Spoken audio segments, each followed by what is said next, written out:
We're special. Adam Curry, John C. Dvorak. It's Sunday, October 27th, 2019. This is your award-winning Gitmo Nation Media Assassination episode 1185. This is No Agenda. Celebrating 12 years not a slave and broadcasting live from Opportunity Zone 33 in the frontier of Austin, Texas, capital of the Drone Star State. In the morning, everybody. I'm Adam Curry. And from northern Silicon Valley, where the state's on fire, as usual, I'm John C. Dvorak. It's Crackpot and Buzzkill in the morning. Well, congratulations, John. We've done it again. 12 years, not a slave. 12 years. 12 years we celebrate foam finger number one. Yay. And still no exit strategy in sight. Yay. You know, we're destined to do this until the end of our days. until the squeak is no more on the chair. And I crumple in a little heap of bones on the floor. This is where you say something uplifting. You say, no, 12 more, he said. 12 more years. We can do it. We can do it. I can't even get the chair to squeak today. It was nice. A lot of the notes that have come in, we'll talk to them about them later, of course. So nice to see how much value people get from the show. And it's easy for us to not stop and smell those roses once in a while. Or the smoke, in my case. Yes. Hey, you know, I want to talk about the smoke in a minute because I've found out some interesting bits and bobs, I think, about what's going on in your neck of the woods. You do have power, though. Did it go off at all? No, I don't have a problem where I am. Right. Okay. Well, that's good. And you'll never have trouble where you are? Well, it depends. They might, decide to put the screws to the whole state and just shut the whole state down. That's always possible. Yes. Okay, well, hold that thought. Because first, I want to commend our Commander-in-Chief, our President, Donald J. Trump, for finally coming around to acting like a real American president and killing al-Baghdadi once again. Yeah, Finally, I don't know how many times this guy got to get killed. Finally, he's presidential. ISIS leader Abu Bakr al-Baghdadi is believed to have been killed in a U.S. military raid in northwest Syria.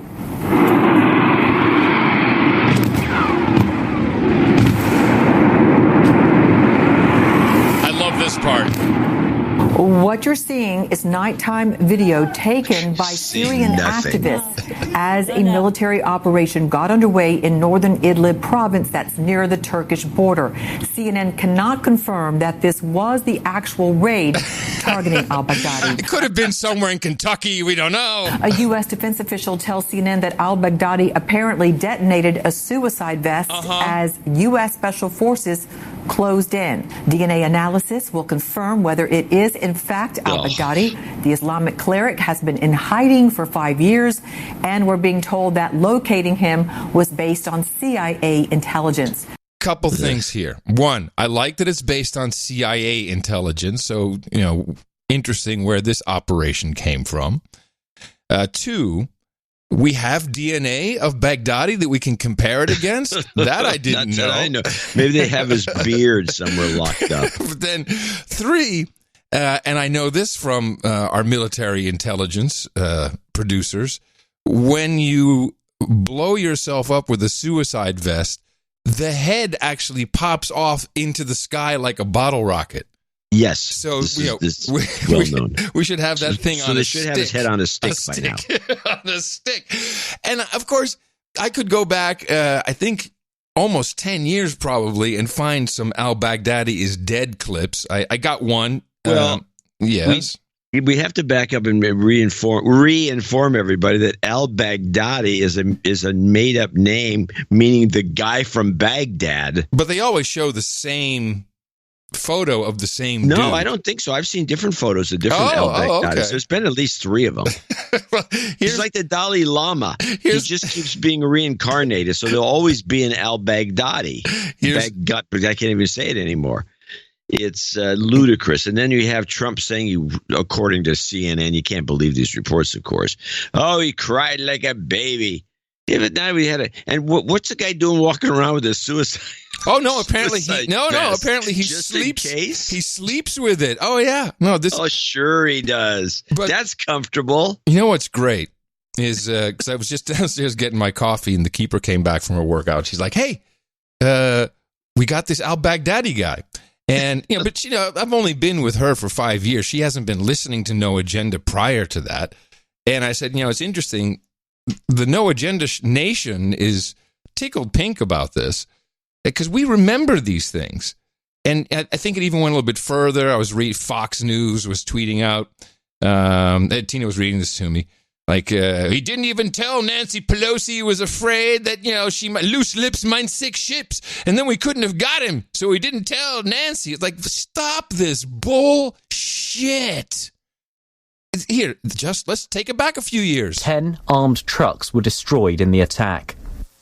But in a statement, an official from US Central Command said, "We cannot confirm if IS leader Abu Bakr al-Baghdadi was among those present. This strike demonstrates the pressure we continue to place on the IS terrorist network and the group's increasingly limited freedom to maneuver, communicate and command." It's not the first time there's been speculation about the IS leader being killed or injured. A day after such rumours in July, the terror group uploaded this video, claiming to show al-Baghdadi preaching at a mosque in Mosul. The airstrike comes shortly after President Obama revealed plans to send an extra 1,500 US troops to Iraq, but their role will be non-combat, advising and assisting Iraqi government forces in their fight against the jihadists. That's how old this is. That's how old this bullcrap goes back. And it was before, I think, probably 2011 we have this guy being killed. And I think the idea is, we went into Syria, we had to get ISIS guy, we had to fight ISIS something, I don't know, no boots on the ground, but we're there, advisors, assists, and we need to go away now. We killed the guy, time to leave. I mean, come on. Very, very lame. Just lame. And if we follow the script, what we'll get next, just like the previous 2 times we followed this, ISIS will be in America, everybody. They're coming to get us. We are here, #America, near our hashtag target. Soon. Oh, yeah. They're coming. Ow! ISIS. We will follow them to the gates of hell. ISIS. I feel good. See, that's how you know how old these things are, because this was all created the last time we killed him. And the jingle's at least a decade old. ISIS, ISIS, baby. ISIS, ISIS, baby. So next we have to get ISIS in America, and if we follow the script, then we'll have... we're going to have something bad happen. It's never gone past that part of the script. Well, no. The script is always called for ISIS then to be in America. After we're going to get ISIS in America. Right, then we go back to killing Then we have homegrown terrorism. Don't forget that comes in. Yes, exactly. It's beautiful. It's beautiful. So, so needless to say, we're not buying this crap. Killed the guy. He slept in his suicide vest. Why? Why? Wouldn't it be better to be a martyr? He's been hiding out for 5 years wearing a suicide belt. It doesn't make sense. It just doesn't make sense. What does this button do? Oh, man. And then we have the thousands of indictments. It's not just me who's been saying this. This is beautiful. Thousands and thousands of indictments. The president is... They're coming. They're sealed right now. They're sealed. But they're always sealed. The deep state is going down. By the way, they're sealed with a kiss. Oh, yes. Trump did one of his helipad stand-ups on the South Lawn to talk to the mainstream press, the M5M, and he told them, hey, I don't know. I think thousands of sealed indictments. As you know, there's been a long-term look-see, and it looks like it's becoming very... Did he say look-see? There's been a long time look-see? Really? As you know, there's been a long-term look-see, and it looks like it's... Look-see? Why would he say that? He said it, it's code. Oh. Becoming very serious from what I'm hearing. Investigate the investigators. Indictments. Whether it's Strzok and Page, whether it's Clapper, and whether it's Comey and all of these people. Comey. Because terrible things went on for our country. And we have a great attorney general, highly prestigious man, a very honorable man, and they've been looking at it for a long time. I can't tell you what's happening. I will tell you this. I think you're going to see a lot of really bad things. And a lot of people think that, and they know they have problems because they were very dishonest. And again, I leave it all up to the Attorney General. Sure. And I leave it all up to the people that are working with the Attorney General, who I don't know. But I will say this. I think you'll see things that nobody would have believed. This was the worst hoax in the history of our country. And a lot of people say that the phony deal on impeachment, where I have a perfect conversation. Perfect. With the president of Ukraine, and they're using that to impeach one of the most successful presidents. We're going to hit another stock market high. We have the best jobs reports. We have the best unemployment numbers. We have the best employment. More people working today in the United States than ever before. Yeah. Okay. According to according to the bullshit motivational stats. speaker. Right. So, by the way, yes, 8-car Zephyr. We're short. Yeah, short bus today. So this is in regards to Attorney General Barr's probe turning criminal. Oh, yes. Now the sealed indictments are coming to light, and it's got people worried. Interesting. He named a number of people. Strzok, Page, Comey, Clapper. Who was missing from that lineup? The person who was missing was Brennan. Yeah, he wasn't missing from most of the lineups. He just just this one? Okay. I have two clips. Well, I was going to play a bit of Clapper, who was very surprised by this. Do you want to hear that first before we go? I definitely. I love hearing James Clapper. He's inspirational. So, former director of national intelligence who knows nothing. I mean, we continuously shit would happen in the world, and he'd be asked about it. He said, "Oh, what did that just? What was that one time that something really big happened, and he didn't know about somebody got assassinated or some horrible thing, and they asked him about it. He said, "What? What? So something happened?" A guy also lied in Congress. Out of the loop. He is out of the loop. So we have Anderson Cooper talking to Jeffrey Toobin, who's a constitutional lawyer. We had got to bring Clapper in because all of a sudden the probe has gone criminal. Director Clapper, as the man who, was there and oversaw the launch of the Russia investigation, what do you make of this? Well, actually, I'm very curious. Since presumably, I guess I'm one of those under investigation. Yeah. And you just heard about this. Yes, I just read the Par clip. For the course. Yeah, it's better than that. You just heard about it. Yes, listen to what he says. And you just heard about this. Yes, I just read the clip. I just read the clip? What the hell? Or does he mean news clipping? Is he that old that when he says clip, he means news clipping? Nobody's that old. Yes, I just read the clip about 20 minutes ago. I found the timing interesting. Oh, yes. It's a distraction. Given the increasing heat around the impeachment inquiry. Mm-hmm. And so the timing's interesting. I'll just let it go at that. Okay, just leave it go because it's a distraction.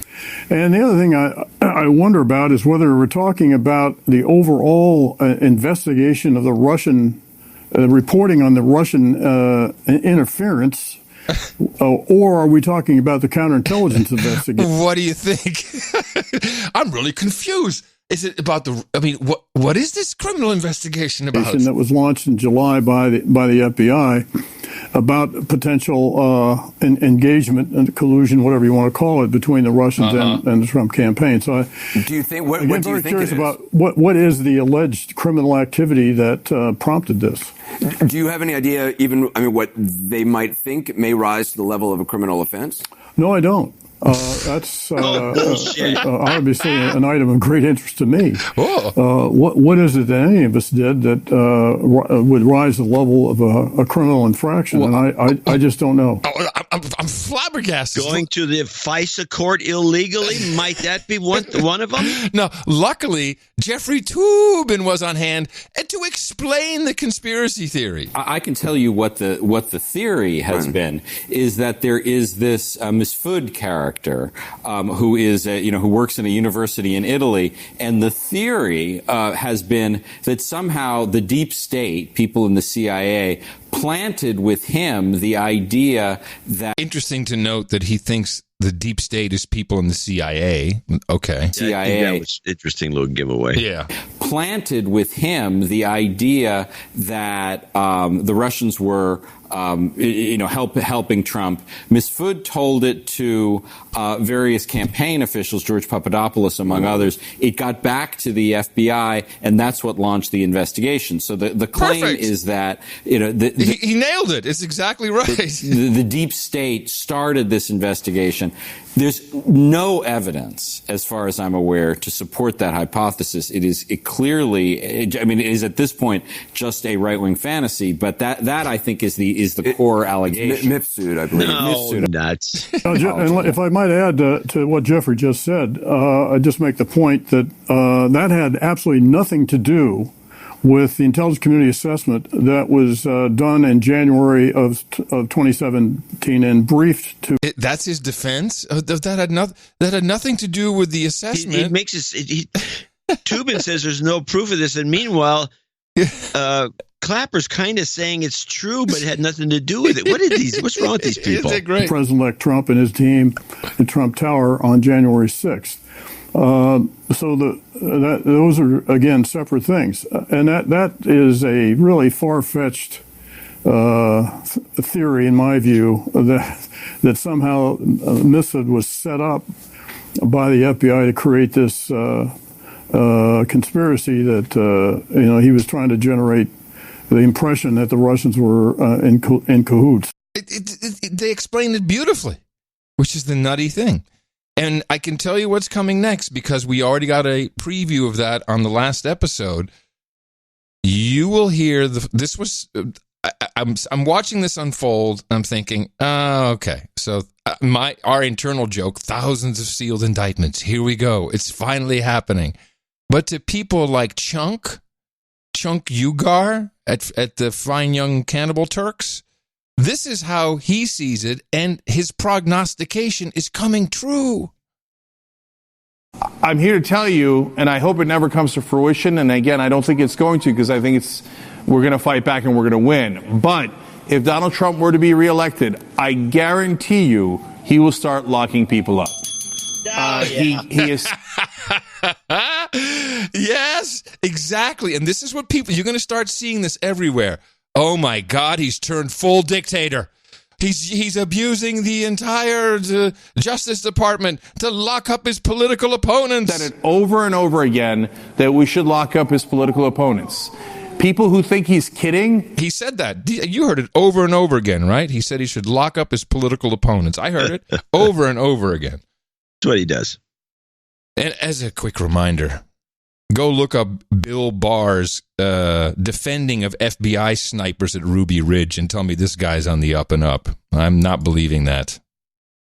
So let's listen to two extremes of this, whatever it is that's going on, which is, I think, kind of the same thing I get from the Libjos, only the other way around. Mm-hmm. This is a guy comes on. This is a guy who does one of the many hosts they now have at InfoWars.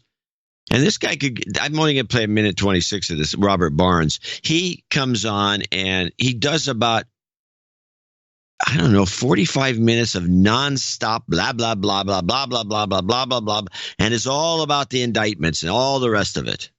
Robert Barnes here with a special Saturday breaking news report and information and a deep insight into what is happening in the Spygate investigation, what is happening in impeachment, what is happening in the Giuliani case, what is happening in the Roger Stone case, and how they all interrelate and interact with one another. For example, Breaking news out of Washington today is that former FBI General Counsel James Baker has flipped and will be testifying against James Comey, will be testifying against Andrew McCabe, will be testifying against former Associate Counsel Lisa Page, former FBI counterintelligence agent Peter Strzok, and other personnel involved in the attempts to set up and ambush General Mike Flynn, the attempts to set up the President Trump, the attempts to illicitly spy on the Trump campaign through the investigation and the illicit FISA warrants on Carter Page, and other activities, including information that may implicate former CIA Director John Brennan, former National Security Director James Clapper, both now amazingly are commentators for various mainstream establishment press organizations, as is Andrew McCabe. All of the deep state infrastructure unraveling as the first major informant is willing to blow the whistle on what really took place in 2016 and continued through 2017 and 2018. James Baker?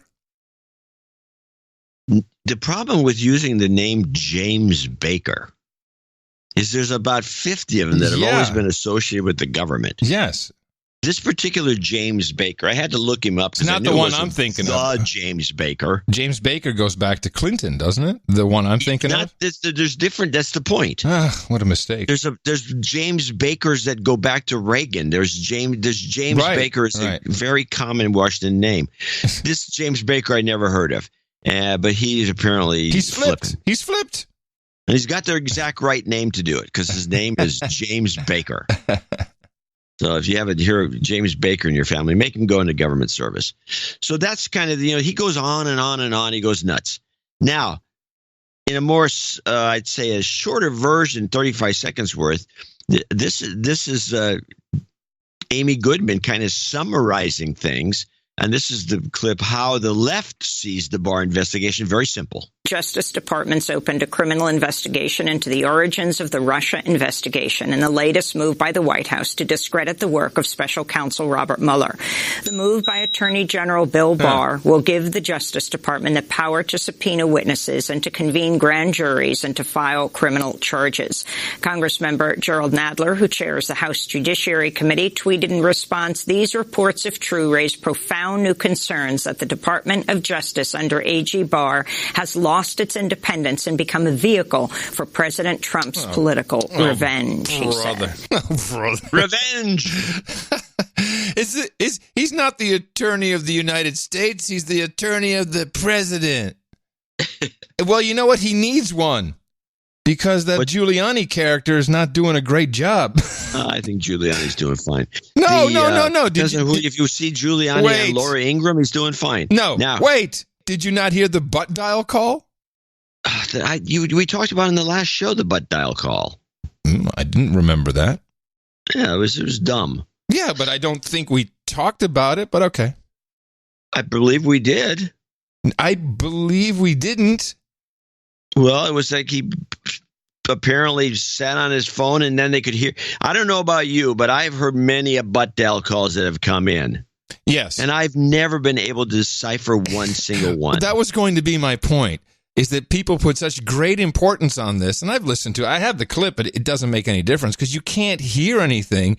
And it's a butt dial call. And I sat there for 2 minutes and I realized how often I've done this. It's like, and mainly from you, quite honestly. Where I don't carry a phone. No, when you do, you butt dial, and when you butt dial me. Because I'm at the top of everybody's list. I am the number one butt dialed man in America. Yes. Dumb. Yes. I'm the number one butt dialed guy. I've gotten butt dialed by everybody, including you, I might add. And all you hear on the other end is...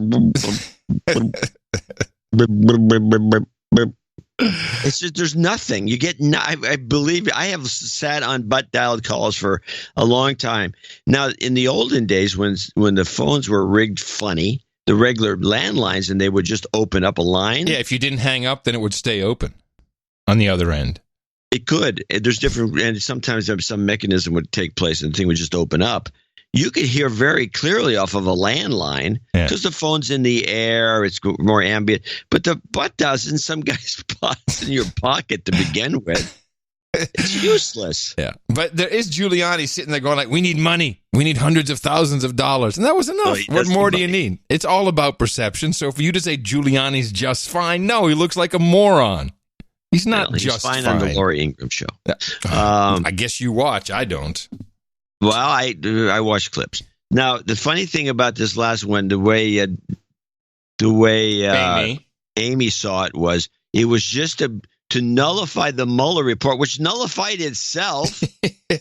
Yeah, because it was so strong. It's in there. And then the other thing was to get revenge, which is what he's going to do anyway. Mm-hmm. But I don't know. This to me is the exact same when you hear the libjos go on about how Putin's running the country. This is the right-wing version. The indictments and the criminal investigation, all this is going to happen. Nothing's going to happen. I'm going to tell you, here's my prediction. Zip. Meanwhile, nothing's going to come of any of this. Yeah, I'm afraid you're right. This is why we jokingly call it the thousands of sealed indictments, because we've been hearing about this for years and just waiting for it to happen. Comey, though, is getting kind of bold. He's out, I guess it was Politicon, one of these conferences where I think people go and sell their books there mainly. And then yeah, that's what you do. You write a book and then you go. Can I get your autograph, Mr. Comey? Yes, it's going to cost $5. You're going to have to stare at people.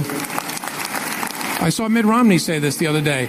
You are all going to be asked, where were you and what'd you do? Now, I suspect what's going to happen is what's going to happen after the Joe McCarthy fever broke in 1954.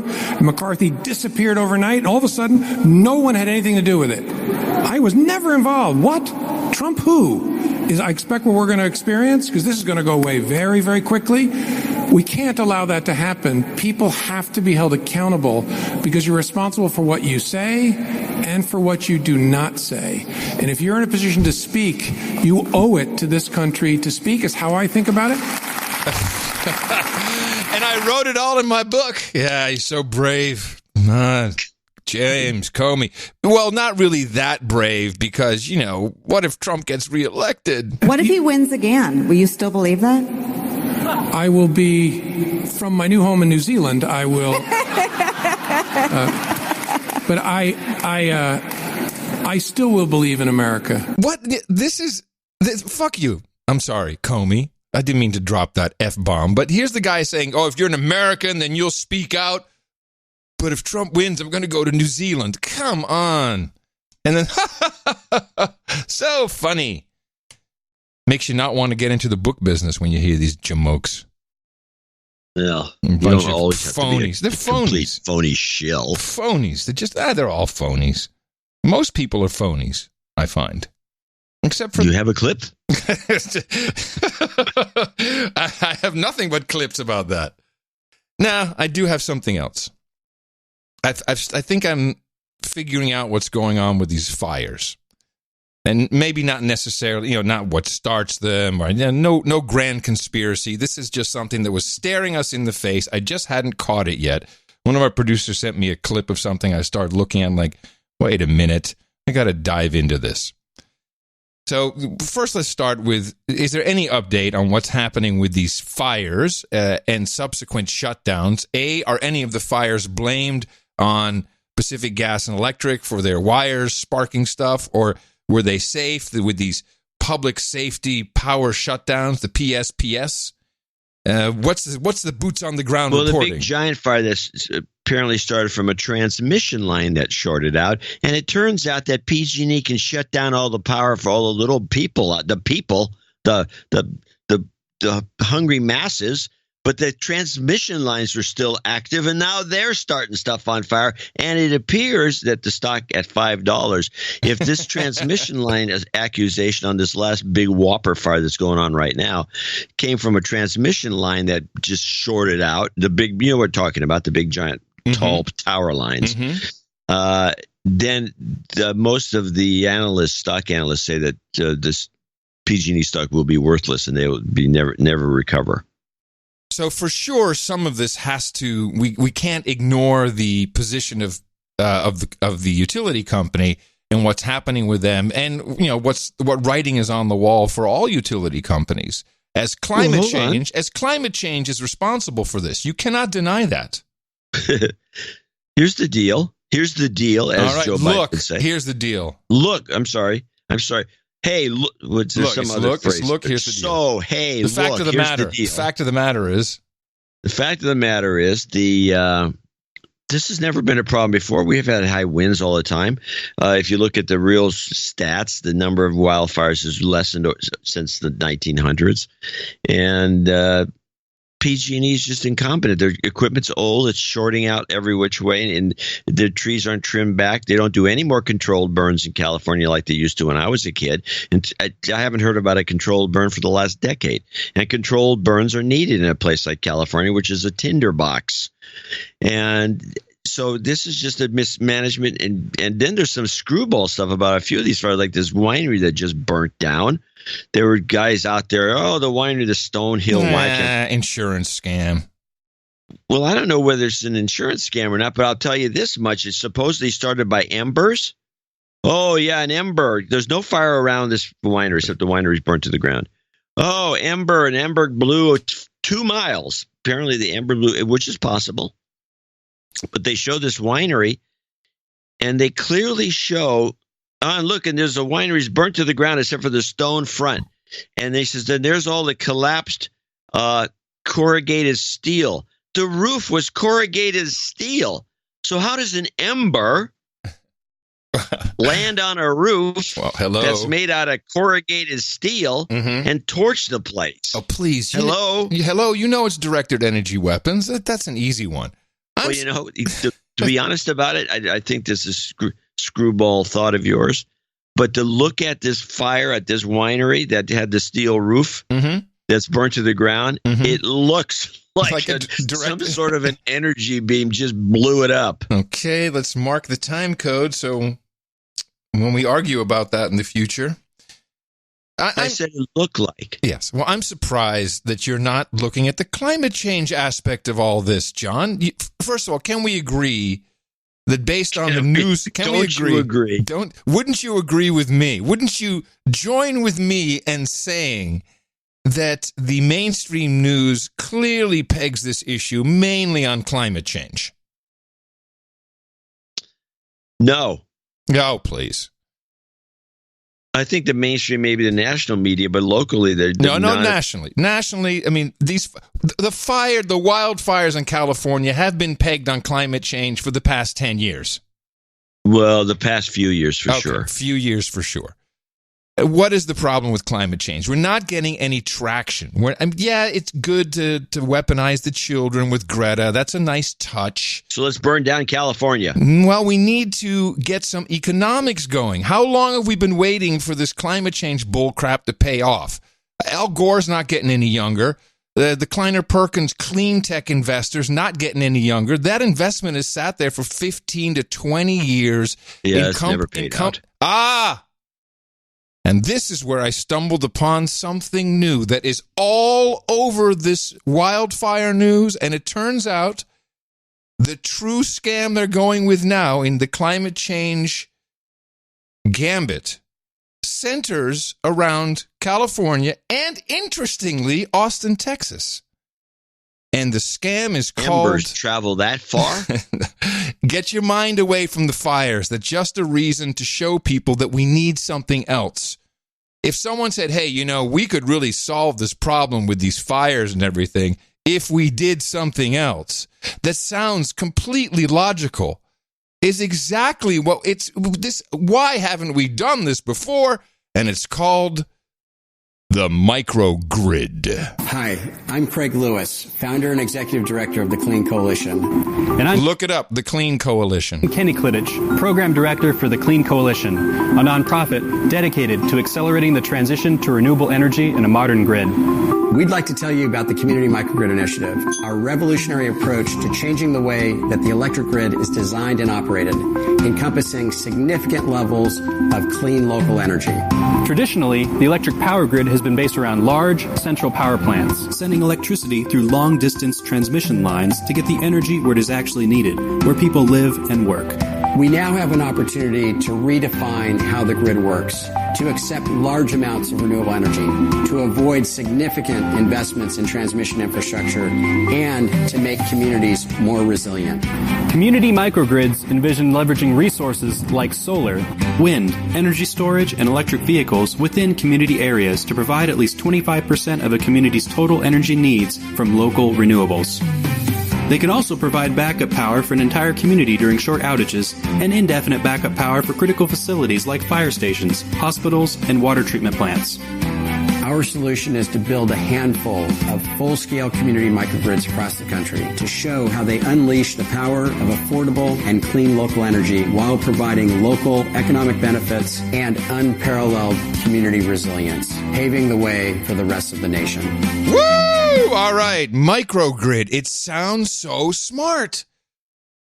Decentralize the electricity and then put it into these into the power of these little things known as community aggregators, which is another thing you have to look up. And then we'll just have all these great clean. In fact, the way we'll do it is just like this huge pilot project we're doing in Austin, Texas, at the Miller housing section, where we'll have solar panels on the roofs, and we'll have a huge battery we're going to put down for this community. Only a couple hundred homes. We might have to have some, maybe some backup gas or maybe a little bit of windmill stuff. But this is going to be great. A smart grid is an intelligent, internet-like network that aims to help consumers understand and manage how and when they use electricity, smoothing out the spikes in demand, securing the supply, and saving them money. Todd and Hannah Calvert's house may look like any other, but like all houses in their Austin neighborhood of Miller, it's communicating with their power utility about its energy consumption and its solar power production every 15 seconds. The pioneers of the Pecan Street project believe that it could reinvent how we use electricity across America and the world. Instead of information flowing to the utility and energy flowing from the utility to you, the energy might flow both ways and the information might flow both ways. Mm-hmm. So it makes it a smarter system overall. We can make better decisions and kind of take control of our energy consumption. An example is my coffee maker. I've spent tons and tons of time finding the perfect coffee maker, and it keeps the water at a specific temperature, so when you put it in, it's at exactly 202 degrees and blah, blah, blah. And I'm come to find out, through the monitoring and whatnot, that keeping that water at that temperature. I hope your mind is open and to what's going on here. Is using a significant amount of energy, much more than is worth the really good coffee that it makes. Most people don't understand that electricity actually costs more to generate at different times of the day than others. This information will be very valuable to people if they want to shift their usage to a different time. So this project... Hold on a second. Stop. He said that electricity costs more to generate at different times than others. That's what he said, yes. How does that make any sense at all? It doesn't, because it's irrelevant. Because you got guys on overtime maybe at night? It's irrelevant to the overall story. It's not irrelevant to the fact that he's full of crap, but no, that's the whole point, this is all full of crap. I'm reading here from Scientific American about this very project in the Pecan district, as we say here in Austin. They will use a variety of relatively new features appearing in urban grids, including large storage batteries, a rising number of rooftop solar installations, and new computer-controlled programs and switches. They will also ask for help from homeowners. Some utilities are already promoting devices such as two-way controls on air conditioners, thermostats, even electric water heaters to reduce consumer power demand on super warm days when you actually want your air conditioner. This is about total control. Finally, they figured out a way to take something that is not innovative at all, just say, okay, we're just going to put some local power nearby. We'll throw a couple batteries in it, because if we disconnect you, I'm sorry, it's a blackout we couldn't control, but maybe we just have to disconnect you for whatever reason. It's not like this hasn't happened with Enron in California. Assholes get into the system and shut it down for all kinds of reasons. we are not going to give you your full power with your microgrid. Oh, no. We're going to control your fridge, your air conditioner, your washing machine, everything Internet of Things. The Nest thermostat already does this. Complete control over you and your home. And all the power utilities are getting into it. Are you seeing some utilities move faster than others to adopt microgrid?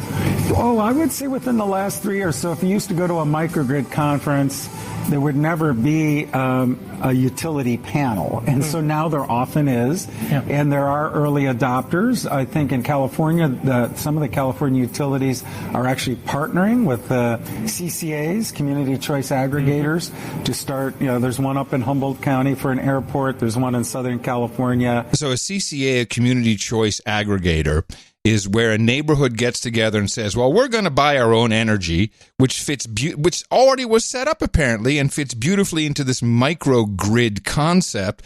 And so they're going to be in control. They're not a private entity. They're either partially owned or wholly owned by the state or by the city. I believe in Lancaster, and there's a few other projects. But there are utility ComEd in the Chicago area has got a microgrid they're deploying. In Texas, Encore has deployed a microgrid. In Vermont, Green Mountain Power. So you are seeing... So what you're seeing is a transformation of the energy companies, the utilities going from a single grid to this new expansion, which they're going to own all of it. Make no mistake, they'll own it, they'll control it. So we get down to the local level where we can screw you even more and force you to have your smart meters on everything, because we're going to have to control what you do and when you do it and how much you do it. And when you know that guys like Bloom Energy are in on it, you know the scam is real. So, with the PG&E and the California fires, PG&E is going to be filing for bankruptcy. There's a loss of confidence in the whole grid. What do you think the fallout from that is going to be, and how will it affect clean energy? So, more and more companies are going to rely on microgrids. The way for you to think about a microgrid is, should there be something wrong with the macrogrid, which is the utility, you can isolate yourself and have this building have the electricity and all its needs taken care of using a microgrid. And those will be Bloom-like systems along with other energy sources integrated. Oh, yeah. Storage, solar, whatever you have into a microgrid. In the last 3 years, we have had more than 50 installations of microgrids for our corporate and industrial customers. So those guys are in, so you know the scam is on. And it would be easy to say this is not such a bad idea. If we could add nuclear, yeah, right, dream on. But it's going to be used as the fix for climate change, and I will do that in a series of very short clips taken from the Microgrid Knowledge Conference 2019. And this is all that they were talking about. I find microgrids to be particularly interesting because they are meeting a number of challenges that we have right now. On the reliability of our grid, on our ability to integrate more renewable resources, and our ability to, in general, just combat climate change by helping to transition our overall grid from where we are today to where we need to be. Transition. We need to transition our grid to where we need to be. It's a great conference, but more importantly, microgrids themselves have a major role to play in fighting climate change and creating community resilience and economic resilience for folks all over the globe. Oh, yes, resilience, the big word of the conference. We need resilience. The conference is really an opportunity for people to push the agenda forward and help communities prosper in the difficult years ahead. That's right, difficult years ahead, but really, let's push the agenda. The conference is really an opportunity for people to push the agenda forward. I did that one twice. Here we go. Microgrids are a key solution to climate change adaptation. They are already a proven way to solve building a resilient energy infrastructure. Yes, it's all about the transition, climate change adaptation. It's the way to go. It's the wave of the future. And the microgrid is really the center of everything that's happening in our energy transition, in my view. Now, I could go on. So where's the money? On. Well, I think the money is still with the utilities, since I, of course, thought about this. Like, well, who's doing it? And it's nothing special. It's just that the utilities are going to have control in a much more economic fashion for them. So they can say, well, we just got to go to the grid. And if something, for whatever reason, just turn it off. Well, they'll be good for 45 minutes with that big battery you put there. But turn everything off, slaves. It's control. Well, that's what a lot of people believe, and I'm one of them, that the whole climate change argument's all about. Well, yes. Didn't you hear the guy say, push the agenda? It's all Agenda 21. Control how you live. Control when your car can be charged, because that's another part of it. Getting that electric car, but yeah, well, we decided to turn your Tesla charging off in order for you to have air conditioning. Hope you don't mind that. Good morning. This is sophisticated. And it's sophisticated. It is. It's sophisticated. I agree. It's very sophisticated because it's just using all the tricks that have been learned over the years and using Silicon Valley speak. Yeah. And the memes that have been incorporated into the schools, what they've taught the kids to respond to. Yeah, it's extremely sophisticated. It makes you wonder how anybody could actually coordinate this, which I think they can't. Well, I think there was one. That's a good point about coordinating. We'll get to that. This is the very last clip I have of. This is also from that microgrid knowledge conference, and they had two consultants, and I think you could hear them a little bit better too. It's just the last clip, and I think we can take it from there. This is Lisa Cohn with Microgrid Knowledge. I'm here at Microgrid 2019 with Tristan Jackson and Andrea Rutalo of Advesian. Andrea, tell me what gets you excited about microgrids. Why are you laughing? This woman, she's so bubbly. Oh, I left it in. Look who I'm with.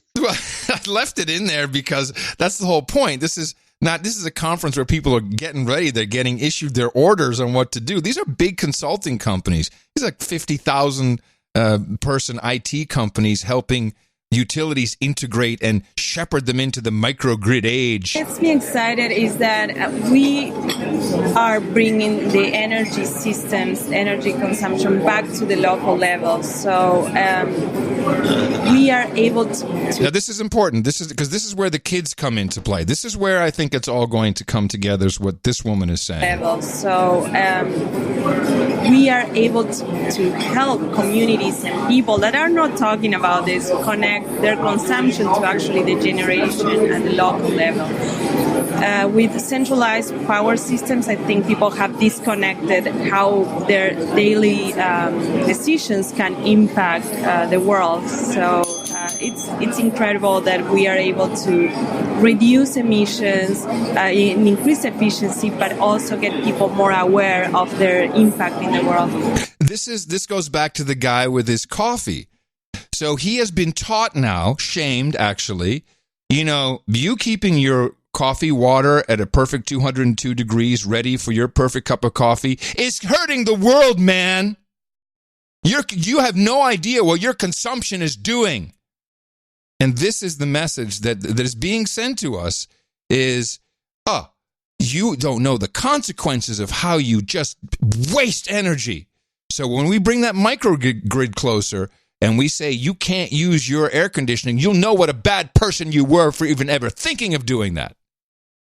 That's what this is. Think of the consequences. When it's centralized and it's a big power grid, we don't think about our actions, what consequences they have for the poor, starving children of Africa.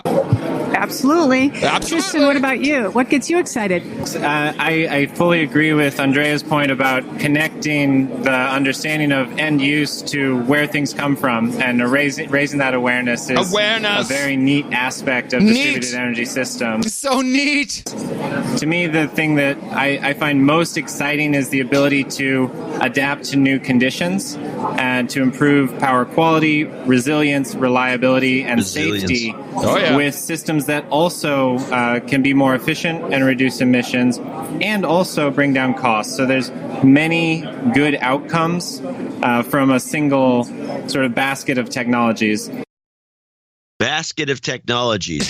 Well, I'm glad that at least they dropped the word which I would expect them to use, and you'll never hear it, robust. Well, right now they're using resilience. Yeah. Yeah. Well, this brings to mind something. It's possible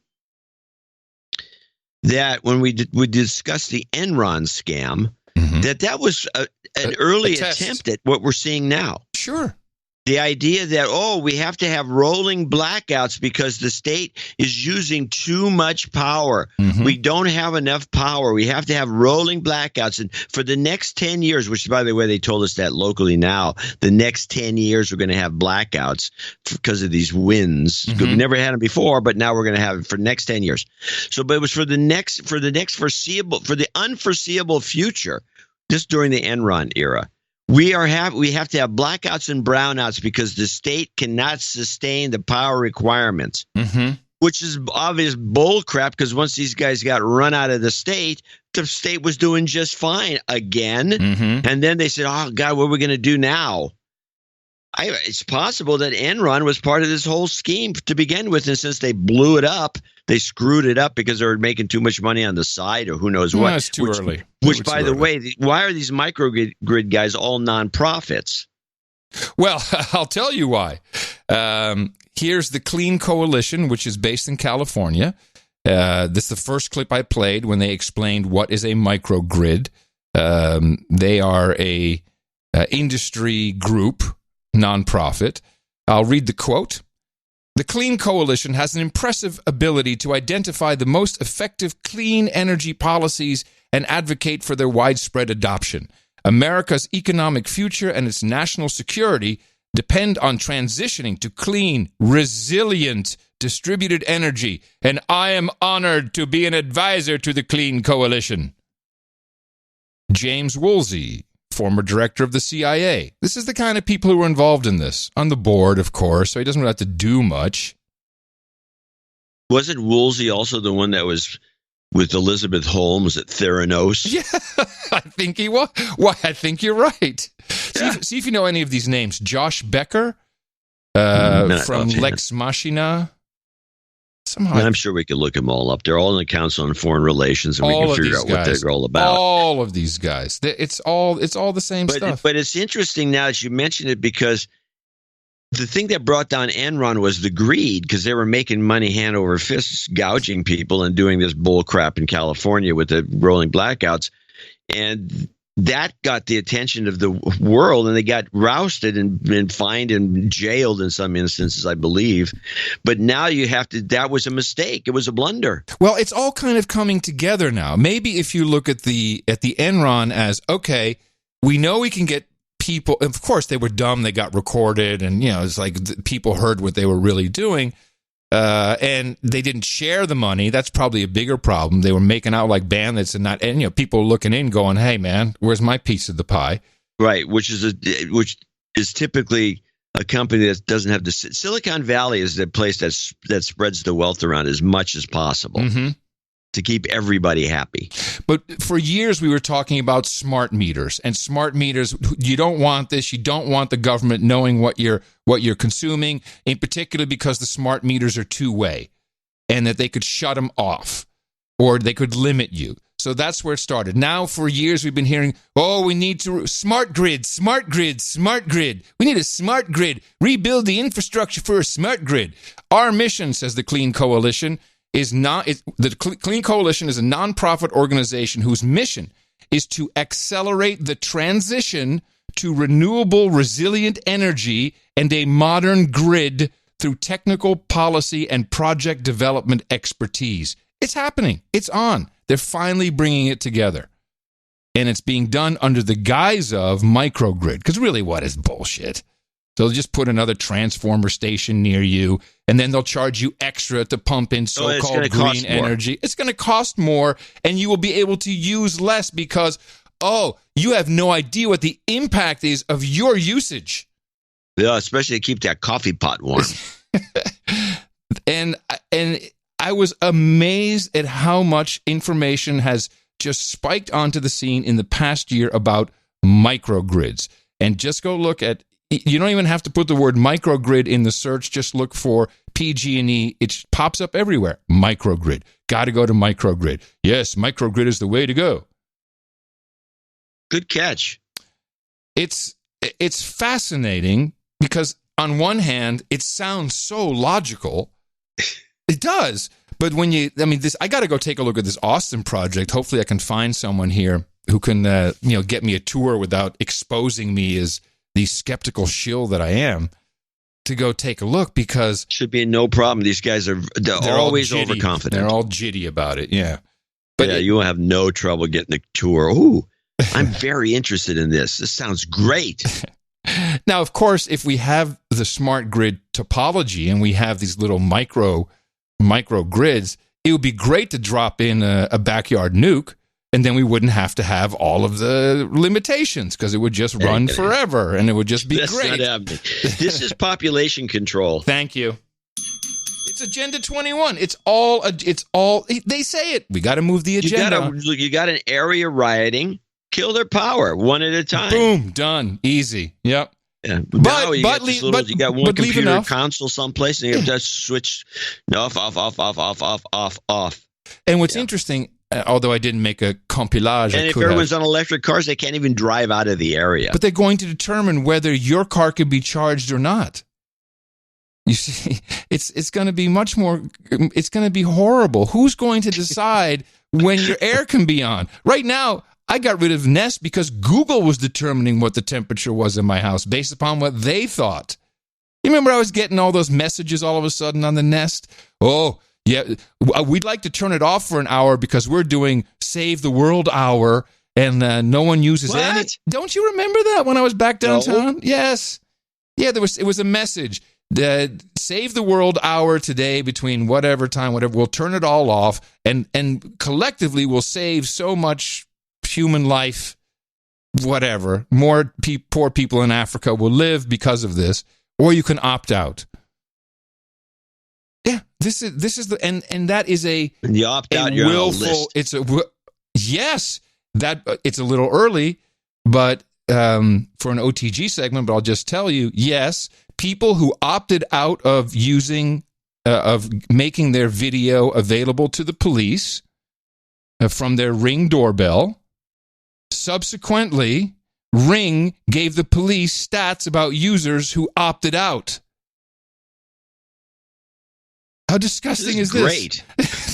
We're watching the police state unfold. Yes, in real time. Yeah. Exactly.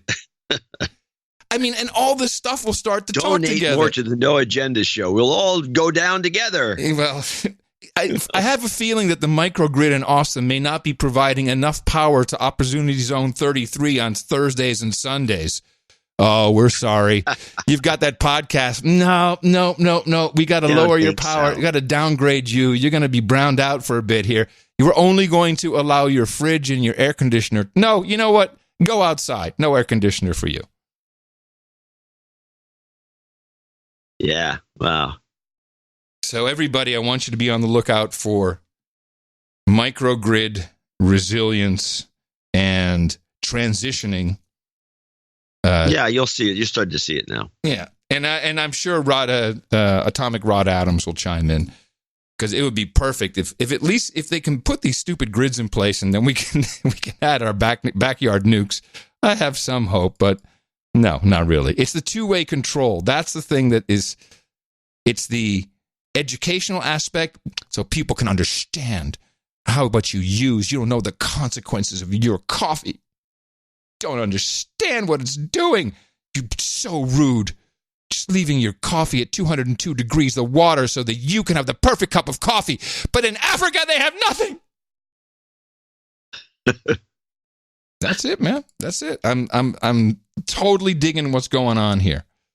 Now, I would also, as you started off, I would love for people to think about where's the money. Let's get an exit. Let's invest in the right thing. Let's get out of this gig. Yeah. And maybe there was a code in here. New Zealand? Well, that was Comey. Yeah, but these things are bigger than us. No, I mean, New Zealand has been the place for the elites to escape to for years. They've been buying up all the property there. Yeah. Yeah, good luck. Mm-hmm. They'll just nationalize all that property. New Zealand's a socialist state. I hope people realize that when they think of going there. Yeah, but you I know one guy who moved there years ago, a very famous guy, and he got sick of it. Well, with that, I would like to thank you for your courage for the past 12 years and say in the morning to you, the man who put the C in clean coalition twice, John C. Dvorak. In the morning to you, Mr. Adam Curry. Also in the morning to all ships at sea, boots on the ground, feet in the air, subs in the water, and all the dames and knights out there. In the morning to the trolls. Many of them have been here for 12. Well, not quite. I don't think the troll room was the chat room before.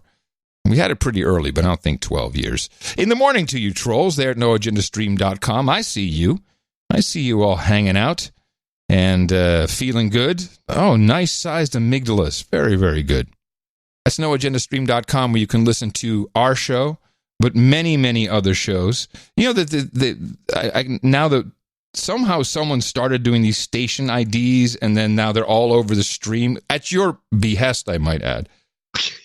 And so I didn't want it to turn into a nightmare. You are colluding with the No Agenda Show, the best podcast in the universe. Estás escuchando el programa No Agenda, el mejor podcast del universo.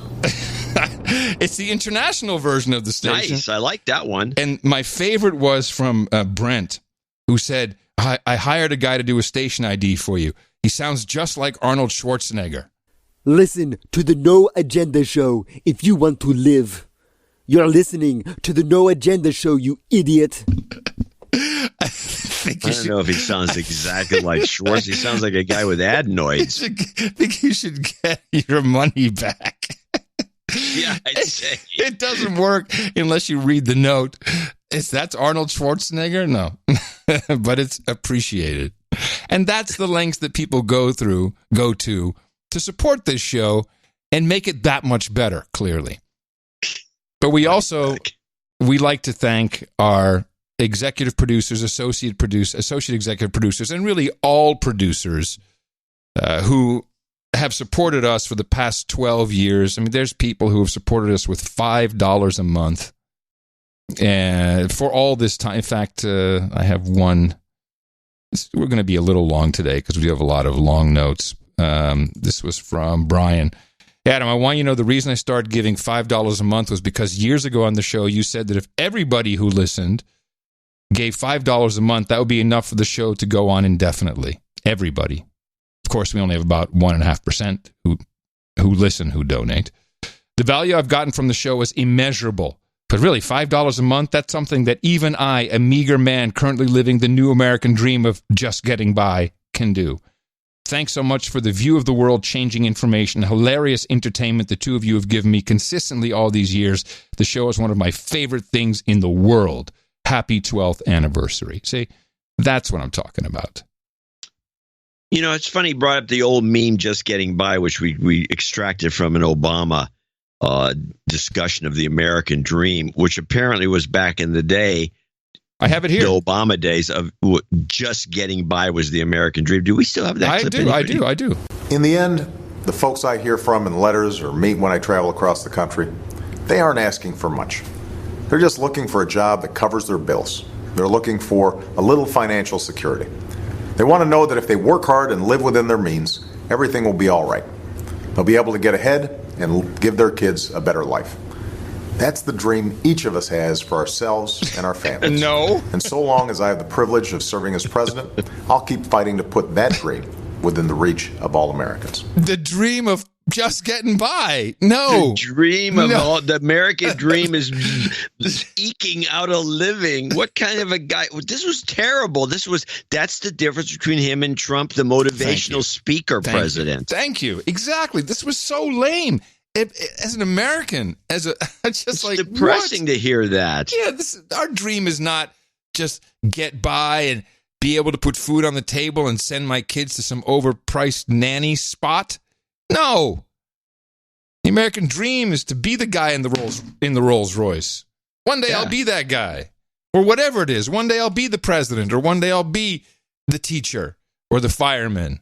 That particular clip, which is brought up by our $5 guy, is disgusting. It's disgusting in every way.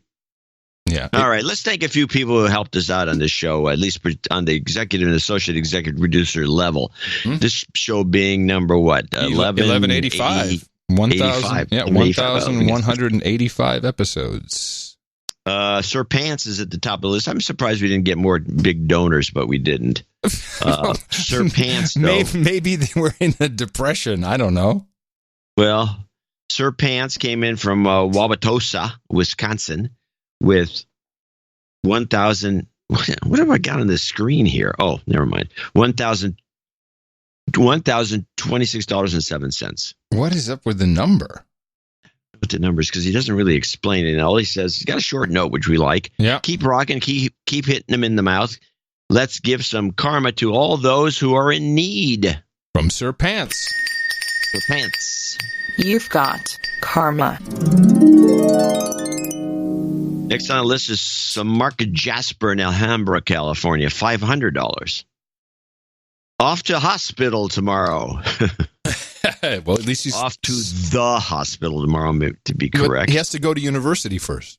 He's going to go to university, then hospital, then house. Sir Omega Project reaches knighthood with this and $500 on 9/23/19. Okay, well, you're on the list, apparently. Yeah, for sure.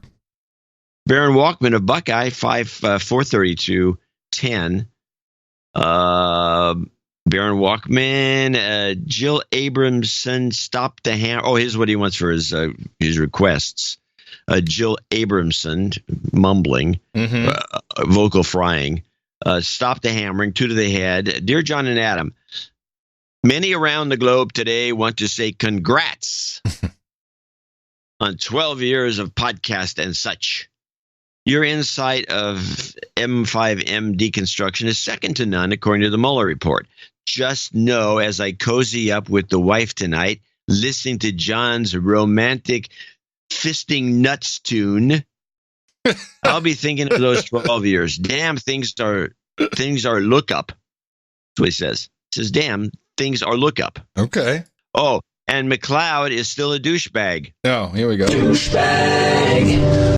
Please play Darren O. JCD Chair Gently Squeaks, end of show. Baron Walkman of Buckeye. Yes, I'll do that. And here's the other requested jingles. Takeover. Stop the hammering! You've got karma. Sir Brian Barrow, 38376. And he's in the UK. Congratulations to you and your wonderful support team for 12 years of the best podcast in the universe. You are our support team. With the long overdue donation, I finally achieved the rank of Earl. See accounting attached. I'd like my upgraded title to be the Earl of Mead. I'd take chili and wheat beer at the round table. My full title, Black Knight Sir Brian Barrow, Protector of Royal Wooten Basset, and Baron of Barbados, and Viscount of Video Games, and the Earl of Mead is too much of a mouthful for the show. But I'll keep this for formal occasions. Put it on your letterhead. Mm-hmm. Here's to another 12 years of the show, which will give me time to move to Duke and beyond, and to meet more of the No Agenda community in the meantime. I'll claim my protectorate and get it added to the peerage map. Okay. Thank you, Sir Brian Barrow, and I'll see you with that long-ass title later. Sir Aaron Christensen, Sir Circumlocution, actually, at 36896 in Frankfurt on Main in Deutschland. Aaron Christensen, the Euro Knight, checking in. I wish you a happy 12th. The interweb said this was supposed to amount to 333 euros, but PayPal is charging me more. Go figure. Anyway, you're worth it, and I don't just say that to all the girls. When I became a knight in my last donation, I was so delirious with joy that I forgot to request my special title, Circumlocution. Yes. We got and it. Then he explains it. We kind of get the gag. Nice word and seems germane to the subject of the show. No, I don't know about that. Show me your sexuality and then give me the whole load. That's his jingle request. Sure. Tell me about the sexuality. It's in your DNA. I'm going to give you the whole load today. Yeah. That whole load clip is getting more and more popular, and it's finding more and more uses. It's very useful. This useful clip. We have some sick people listening. Just saying. Well, hey, Joe Biden said it. Right. Sir Dave and Dame Melody and Lady Isabella coming together at $360.33. Happy 12th from all of us Fugazotos. Yo. Y'all are the best. I want to give them a little karma from me and the keeper. You've got karma. Or is it the keeper and I? Goat karma. Oh, they want goat karma? Yeah, it says right there. Oh, I didn't see that. I'm sorry. Add the goat. You've got karma. Thank you. Sir Nubbin. Reload the goat. Huh? Sir Nubbin in Indianapolis, 338.29. He wants some goat karma too. And Reverend L. Respect. I'm donating for your 12th anniversary and in memory of the late departed maternal grandmother of his. I, with this donation, should become a baron and would request the title change to Sir Nubbin, Baron of the Valley. Okay. All righty. I think that's on the list. Yep, it is. And so, respect and go karma. He's getting lunch at Chick-fil-A. You can sing along, John. The tortillas in the race. Kim Kardashian, Sigourney Weaver, Rush, R-E-S-P-I-C-T. They're all jitty, R-E-S-P-I-C-T. There's no real conflict. Oh, resist. We must resist. Just a little bit. We must. Just a little bit. We must. Just a little bit. And we will much Just a little bit. about Just a little bit. that. Just a little Be committed. You've got karma. Sir Brian Baronet of Northern Connecticut in West Hartford, 333.33. Happy 12th to the best podcast in the universe. I'm late in listening to Thursday's episode, but was gassed by the shutout shade thrown at the No Agenda forums and the Gitmo Nation Roundtable podcast. Did we throw shade? Seriously? He was gassed by it. You're right, and you're wrong about our attitudes. Wait. You are right, and you are wrong? What? This is one of our boys, Sir Barron of Northern Connecticut, was involved in this loopy operation over there. The group of I'll get grief for that. Yeah. The group of devotees and lovers haters had all sorts of reasons for complaining and flaming on the forums. Of course, this is like years and years and years ago, and they're still touchy. I was still in Los Angeles, man. That's how long ago. So this is nine years ago. Touchy. Of course, No Agenda is such a tight-knit community, and so much so in 2009. So much more so in 2009, really? I don't think so. That anyone's individual disagreements with John and Adam can sometimes feel personal. This, of course, is why I still sometimes feel the need to email in and complain when I feel you've missed the boat on something, and then follow it up with a small donation in addition to my weekly subscription. So it's like shout out to all the NAF and GNR people. I am sure many are still around and many are overboard. Jim L, Radio Ned, WAP Caplitz, Jan, Eugene M, Robin Police, Eric Carlson, Eric Ortega, Harley Spurlock, and many others. Now, is that he wants us to douchebag them all? No. That's saying. I see. I'm sorry. I don't think this quite makes me a baron, but I will check back and top off later. Invisible hat, please. Sir Brian Baronet of Northern Connecticut. That's interesting. He needs a hat. Send him a hat. I got it's on its way. Here it comes. Here we go.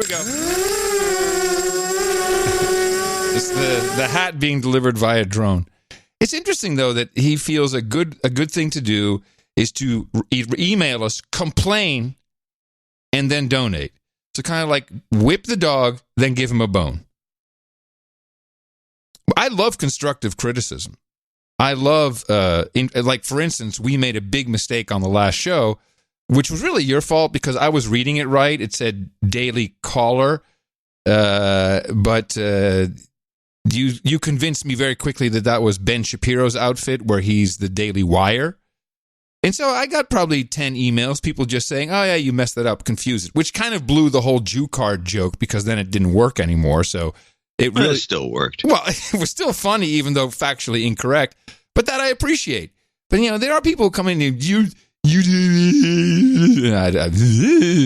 that was my fault. It's okay, though. But the joke was still valid. The joke was funny.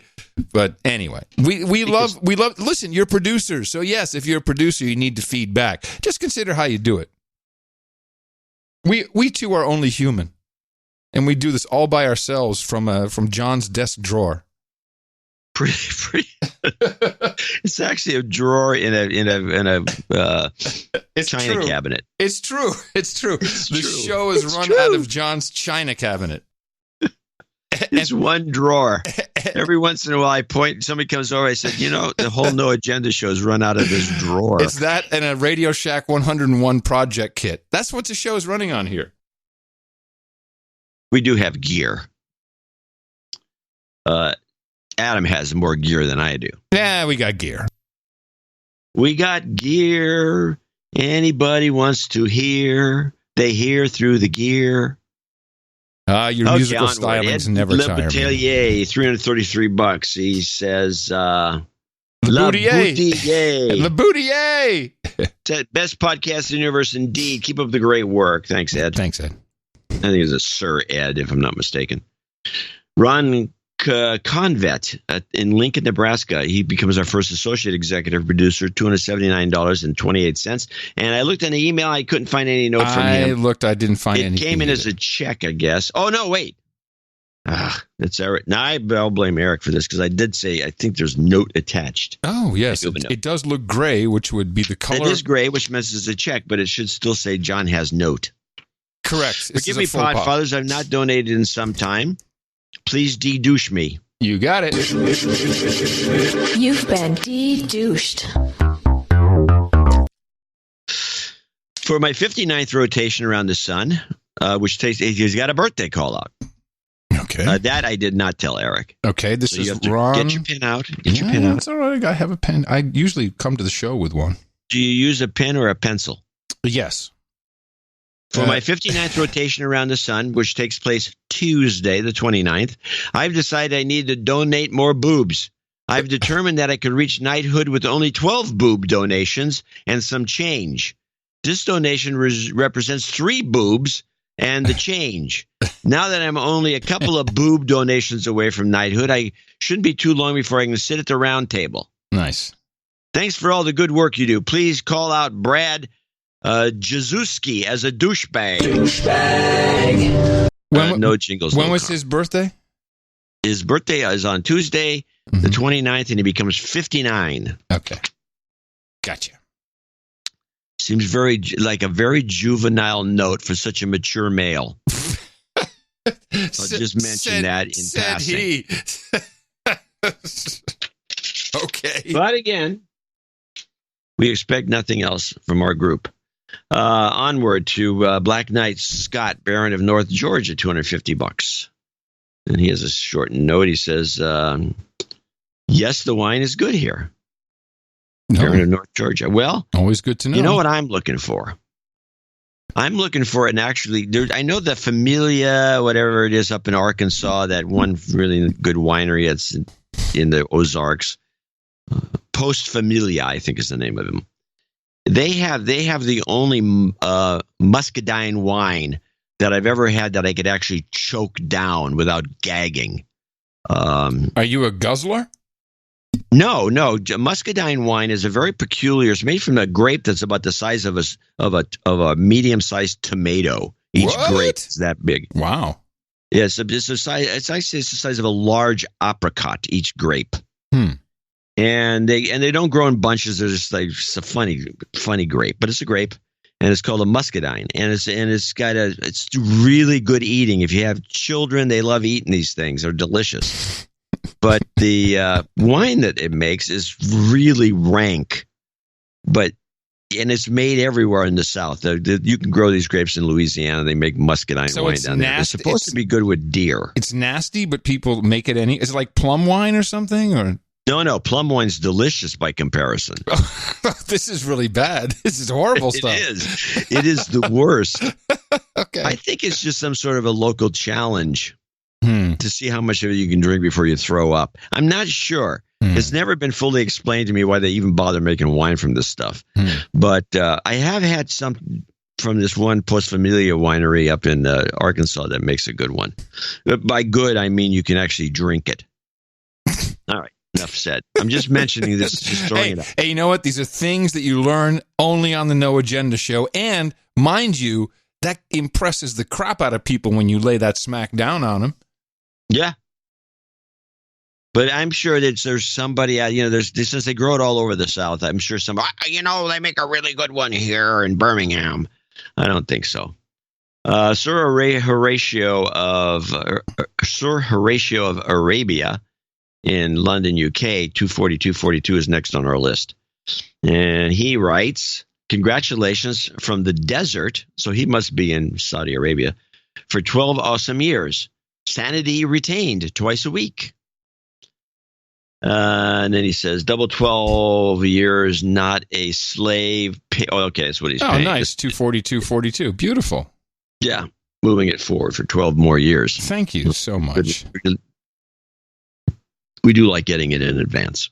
Sir Rod in Amsterdam, 22222. Is this our Sir Rod? Who is this? This is, yes, Roderick, Sir Roderick, yes. Yeah. It's not Rod Adams, though. No, that's Roderick shortened his title to Rod, so he's Sir Rod, and he's from the TPO podcast. Oh, yeah, right. He's the mainstream. He's the mainstream guy. TPO podcast. Yes, exactly. In the morning, John and Adam. Tuesday, October 29th is the birthday of my TPO podcast buddy, Bert Brusson. Brussen. And mine as well. Whoa. Yeah, Bert becomes 44 and I'll be 55 the same day. This is our birthday present for our best podcast, for the best podcast in the universe. Please continue the great job. Okay, well, you got it. You're on the list as far as I can tell. Yeah, on the list. And thank you. And happy birthday to both of you guys. 55. You'll like it. It's not bad. As a podcast. Unless you have to drive at that speed. Unless you wake up at 55 and you find your career is doing a podcast. Otherwise, you'll feel great. My whole life's been leading up to this podcast. Sir Richard Garrett in Thunder Bay, Ontario, on the outskirts of Toronto, $212.12 is a bedroom community. Hi, Crackpot and Buzzkill. Sorry my donation is about an hour late in Austin time, but hopefully it gets through early enough to be read on the 12th anniversary show. It's been a while since I've shown that donating is love. But I'm happy to report that your show inspired and helped me get through 7 years of undergrad and law school. And I was finally called to the bar last September. Wow. Hold on a second. So we helped him get through 7 years of undergrad and law school and all the way up to the bar. And he's on the bar. He passed. He passed. So he was called to the bar, which is what we call when you take somebody to a right. That's when you got to pay, is when you get called to the bar. I started listening to the show through the BlackBerry podcast app in 2011 while I randomly searched. The company's gone. Yes. There's nothing left of BlackBerry. We destroyed it with our podcast. When I randomly searched for politics and never looked back on how the M5M has been projecting a narrative to control so many people who don't understand what's going on in the world. Please give me a de-douching. You've been de-douched. And now this is the part that's controversial. Yeah, I have a problem with this, but okay. And this is going to be semi-experimental because I think we're going to do this, right? And then we're going to have him give us some feedback. We need a report, yeah. He is going to ask for something that has been banned from the show based on some reports. Well, based on consumer reports and safety reports and results, pure results of the process. Yeah. This is the Trump jobs karma. Now, anyway, he says, thank you for everything you've done for the past 12 years. And now he's going to receive. This is, again, an experiment. It's not for everybody. No. But we're going to do it this one time. And then then we're going to have to make up for it if it fails. If it works, I would be very interested. It might work. Oh, hold on. He's a Canadian. This may make a huge difference. Oh, Canadian Trump jobs in Canada does something different, maybe. Maybe. All right.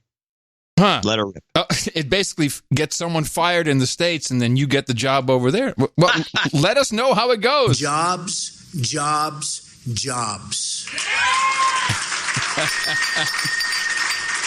You've got karma. All right. It's on you, Sir Richard. And thank you very much for I for will supporting point out something. This was the pure Trump. The other one may have been a Trump-Pelosi combo. Jobs. Maybe that one's better. You know what? I have the combo. Jobs. And jobs. Let's vote for jobs. I think. Jesus, all these. He's become an MP. If he doesn't. I think it's the Nancy going, let's vote for jobs. I think that's what really gets you the job. There's something about that plea that makes it happen. Anyway, thank you very much. John Hawley's next on the list. We'll find out from Richard later. We will. $212.12 in Blaine, Minnesota. Minnesota nuts. A dude named Ben, here's a listener, been a listener since the run-ups to the 2016 elections. I think you guys are the best form during these times. During election period, yeah, maybe. I've been going back and listening to all the 2016 shows again, and kudos to all the producers creating the end of show mixes. I almost drove off the road last week when you played the one again of John fisting his nuts. The nuts. That we have to. I have to tell you that we forget about this stuff, and I'm relying on producers, particularly execs and associate execs, because that's where you'll know that we'll read this and we'll get to it. We have so many funny things that, it just doesn't come to mind anymore. And when I played that again, oh my God, it kind of came right on.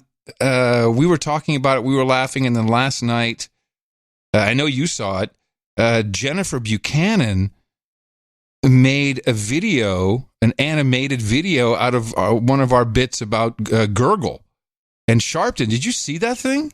Yeah, it was great. She's got some new tools. It's beyond great. Now, I think she's talking about the tool that made the video. She may have a new boyfriend. I'm not sure what tool she's referring to. Well, or both. You never know.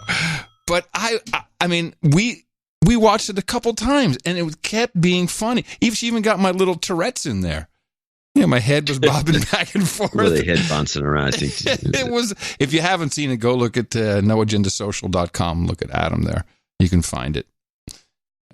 Anyway, so it's an animation. Yeah, but it's another one of our bits that is just sometimes you can't write this if you wanted to write a funny show, you would never come up with that, and yet there it was. He continues. By the way, you forgot a great promo donation, $212. It's even a palindrome. I guess we did. I forgive you and send it anyway. Curious, which is what he sent. Yes. Curiously, it just put me over the edge to knighthood. If it pleases you, knight me Sir John of the Dunkirk Mudflats. Huh. He says, I almost put mud flaps. he's doing material to himself. Reckoning below, request Christoph's and Christoph's and Black Lager at the round table, if there's room. Yeah. What's Christoph's? We put in the extra leaf on the table, so it's a little bigger for all the stuff for today. What's Christoph's? Do you know? No, I have no idea. Well, we'll see it at the round table. You're going to be there. Yeah, I will. They kept moving me over. I lost my good seat. No agenda, but no jingles, but karma for all. No exit strategies yet, please. ITM John. You've got karma. Oh, you have an anonymous donation from Austin? Well, probably your neighbor. Probably. Anonymous donation. This donation is for each of my two nephews, who both, Nicholas and Jeremy, who both listen to the show and need a serious de-douching. Well, so it's Nicholas Markovich and Jeremy Minchuk both need a serious de-douching. You've been de-douched. This donation gets them started toward knighthood. For jingles, please play the firefighter hose. I know what that is. Yeah, but that's not a jingle. It's only 17 seconds. Throw in some Sharpton gurgle. Finally. Yes. Somebody's bringing that in. And China is asshole. It's asshole, H-O-E. Yeah. End with karma. All right. So you take your hose and you roll that sucker as far in as you can get it. And then some dude behind you is blasting you with his hose. A couple of guys. Oh, it gets better. Yeah, so you're getting blasted so you can stay cool. Suck it. It's really hot. Fuck yeah. Gurgle and the third right. China is asshole. You've got karma. Sorry. Personal pleasure. Yeah, you get a kick out of that stuff. It figures. Jason McKinney, Sir Null Pointer. Sugarland, Texas. Another Texan. $200. I didn't realize that I share a birthday with no agenda, so I decided to celebrate both with a producer credit. The show takes priority over my friends' lunch plans every Thursday. Now I'm transitioning from working to a dude named Ben to an Android developer. Woo! I need my fix and no agenda. The sad part is that I may have to relocate to either San Francisco or Austin due to the your Sugarland, Austin is pretty close, due to the abundance of tech jobs available. That's right. Poop and high rent are not what I'm looking forward to, is what he meant. No. I would join both of you on NAMS, since I'm a ham, KD5, KMA, 73s. 73s, but K5ACC. Don't have my Baofeng HT currently, nor they're cheap, nor do I have the knowledge to connect to the DS Star. Also, a reminder to all hams: renew your licenses when they come due. Keep the community strong. Can I just say, so we're not on D Star, we're on All Star, and if you have any kind of 2 meter or 70 centimeter rig, which could be a Baofeng, then you can use any repeater that's connected. Go to k5acc.com for more information on the NAMs, the No Agenda Hams. Can I request that China is asshole? That's true. And a few seconds of ants, if time allows. Look forward to your lucky 13th. Sir Null Pointer and Jason McKinney, Sugarland, Texas. China is asshole. You're the president and you're sitting across from me right now. What is that? That's not the right one. Hold on. We got your birthday on there. What? Oh, we got his birthday? What happened to the... I got to find this. Hold on. I got ants. I got ants. You've got karma. Well, kind of messed it up a little bit. There we go. And that concludes our list of associate executive producers and executive producers for show 1185. I want to thank each and every one of them for helping put this show together. Yes, thank you very much for being here, for celebrating with us today. Many of you have been here from the first hour, from the beginning. Many of you have come up along the way. Some of you have gone overboard, come back, and all of the support is appreciated because it is your show. So you have kept this going. This experiment just won't stop. 12 years running. I'm very proud. You should be proud as well. And I think it's a perfect opportunity for those of you who got the executive or associate executive producer credits today to list them wherever you might have them listed. You could actually go to Vistaprint and get some cards, because you can now claim to be an executive producer or associate executive producer of the No Agenda 12th anniversary special. I think this is a little better in parlance of production. Would you agree? I think so. I think if you say the 12th anniversary special, then you can do people that produce specials are special people. They're specialists. So thank you for that, and I look forward to thanking more people in our second donation segment. It will be 12 years and one show on Thursday, so please feel free to support us once again for this, the second Sunday of the show's experience. Dvorak.org/NA. That's right, 12 years and we never had a fight, but we still wear condoms. Our formula is this. We go out, we hit people in the mouth.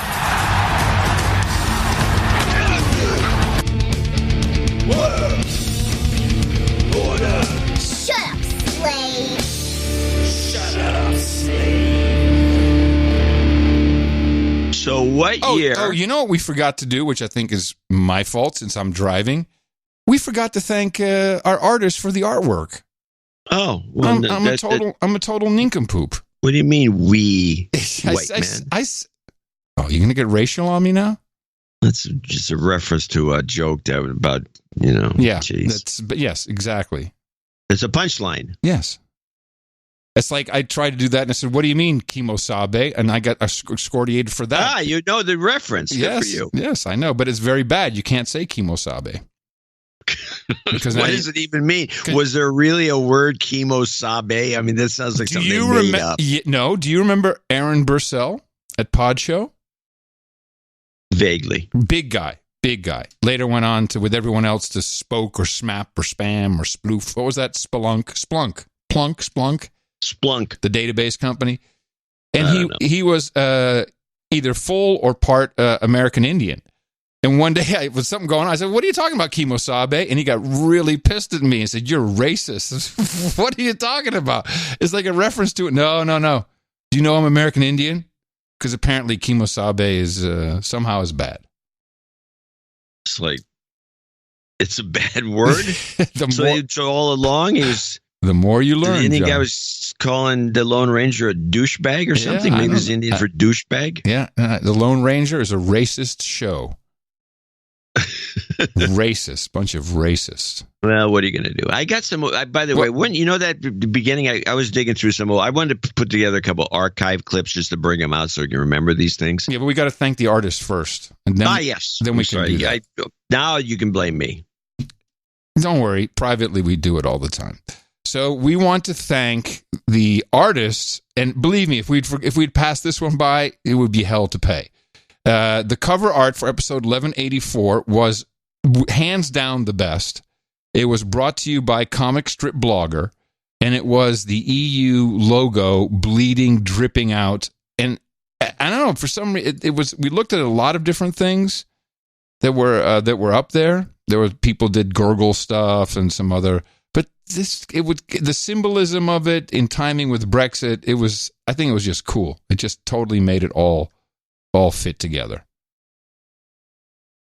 I used Darren O'Neill's 12th anniversary 12 years of excellence as the newsletter art, which I then retweeted because I thought that was a nice piece. Yeah, and this is the point that so much of this art is funny. It's humorous. Doing good memes with topical humor to make it really work. Some of it just is completely inappropriate to be displayed in public. At least some of it is gross. Yeah, it's like we don't really want that on the front of iTunes. In fact, we'll never be on the front of iTunes if we do that. But there was something else. You were going to make a mention of something, but you probably forgot I did about the art. No, I think there was one piece. I'll tell you which one it is because it was another Darren O'Neill piece, the one I liked, which was the gurgle piece, which it showed who was a Nazi propaganda. Oh, right. Gurgle with the F. I thought that was a good piece. But yes, it was a good piece. It was funny, but somehow I don't know. No, you were in love with the bleeding. logo. You're right. What can I say? I was in love with the bleeding logo, and I pushed it. To make it happen. And it was not for me. I just no reason not. I liked it too. Yeah, exactly. Sometimes this is how a good relationship works. Well, it's like having two art directors. Yeah, which is we're actually the art directors of the show. Yeah. But it's a committee. It's a committee. It's not like one guy's always going to have to be picking the same kind of thing constantly. But if we have a real art argument, then I always let you in because you know more. You have more creds. You don't always let me win. That's nonsense. Whenever we choose what you want, that's me letting you win. What are you talking about? We're always in super agreement, John. There's never any disagreement about anything. I also like, the other one that was the ones that were good was the flag being raised which I think was the show before. Yeah.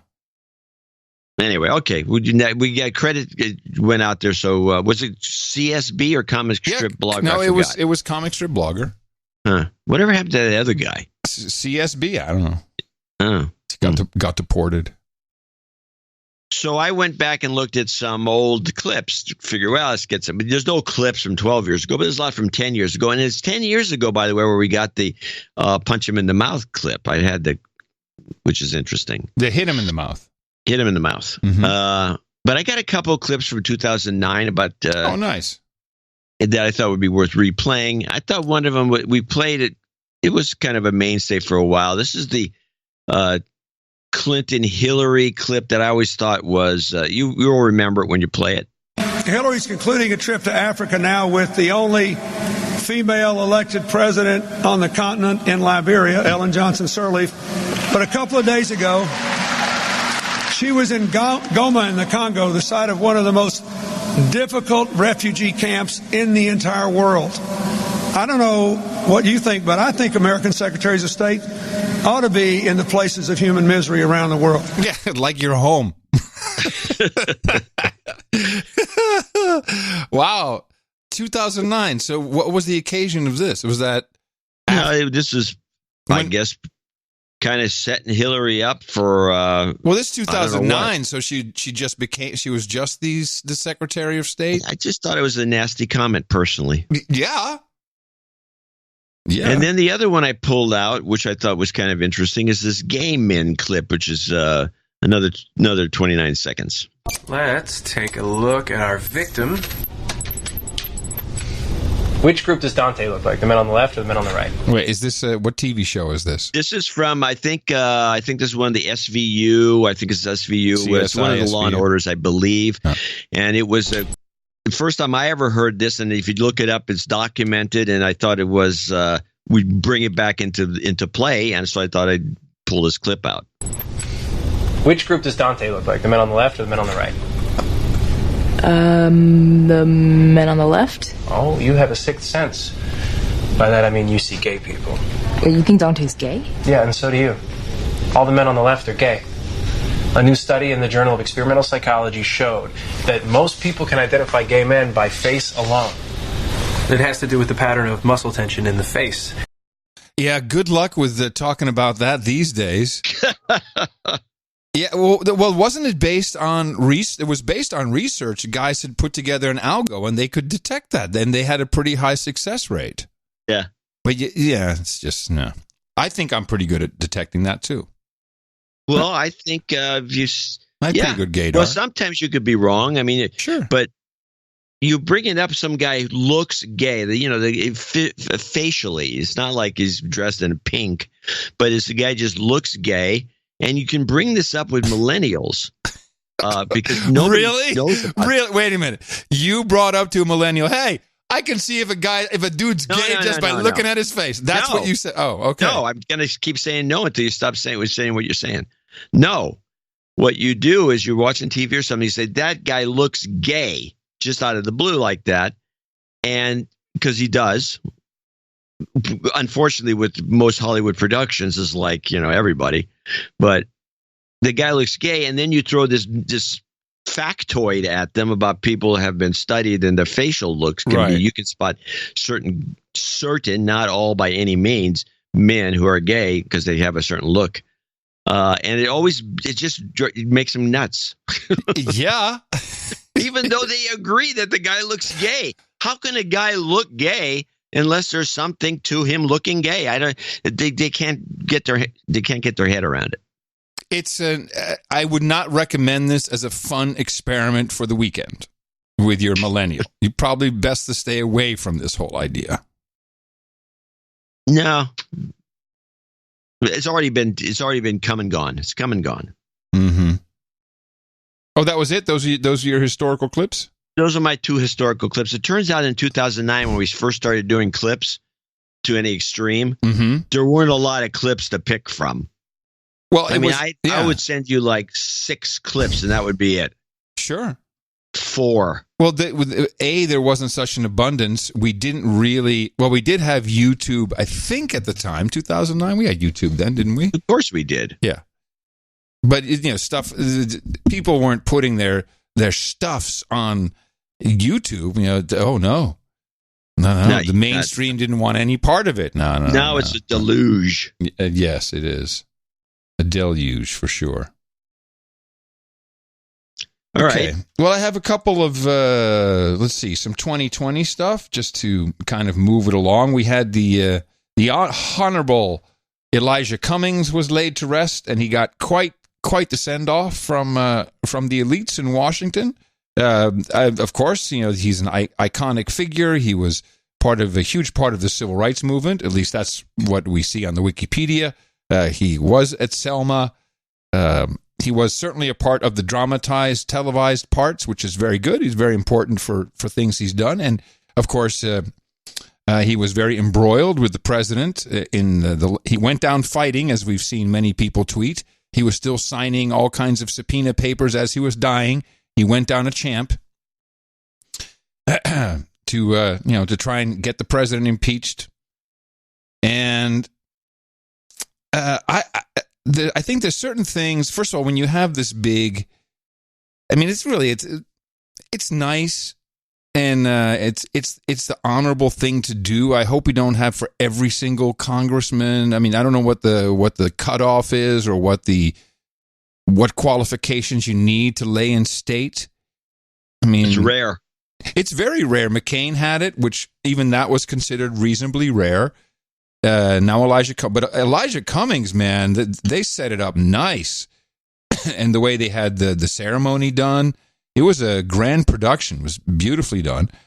I really despise that Hillary Clinton politicized her eulogy, and it's not about Clinton, it's not about Cummings. It's just inappropriate. It's inappropriate to do that. But if you've read anything about the Clintons, and it is Clinton Cash, I believe, that starts off with the opening chapter in the book. It's the Tim Russert funeral.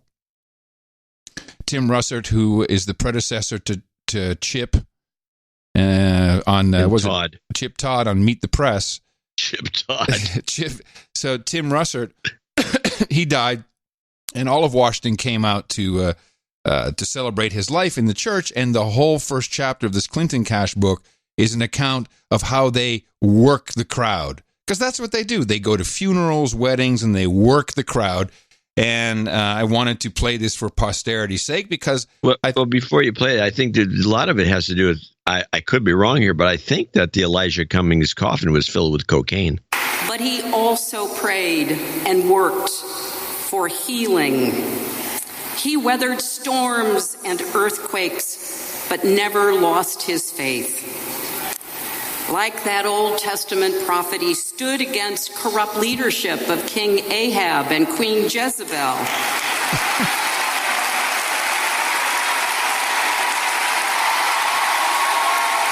And the crowd goes wild.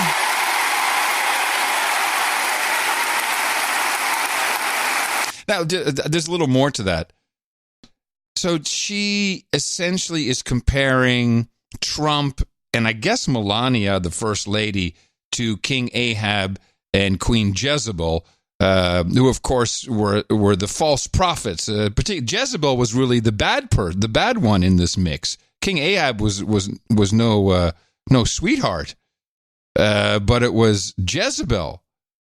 Who I think does she mean Melania with that?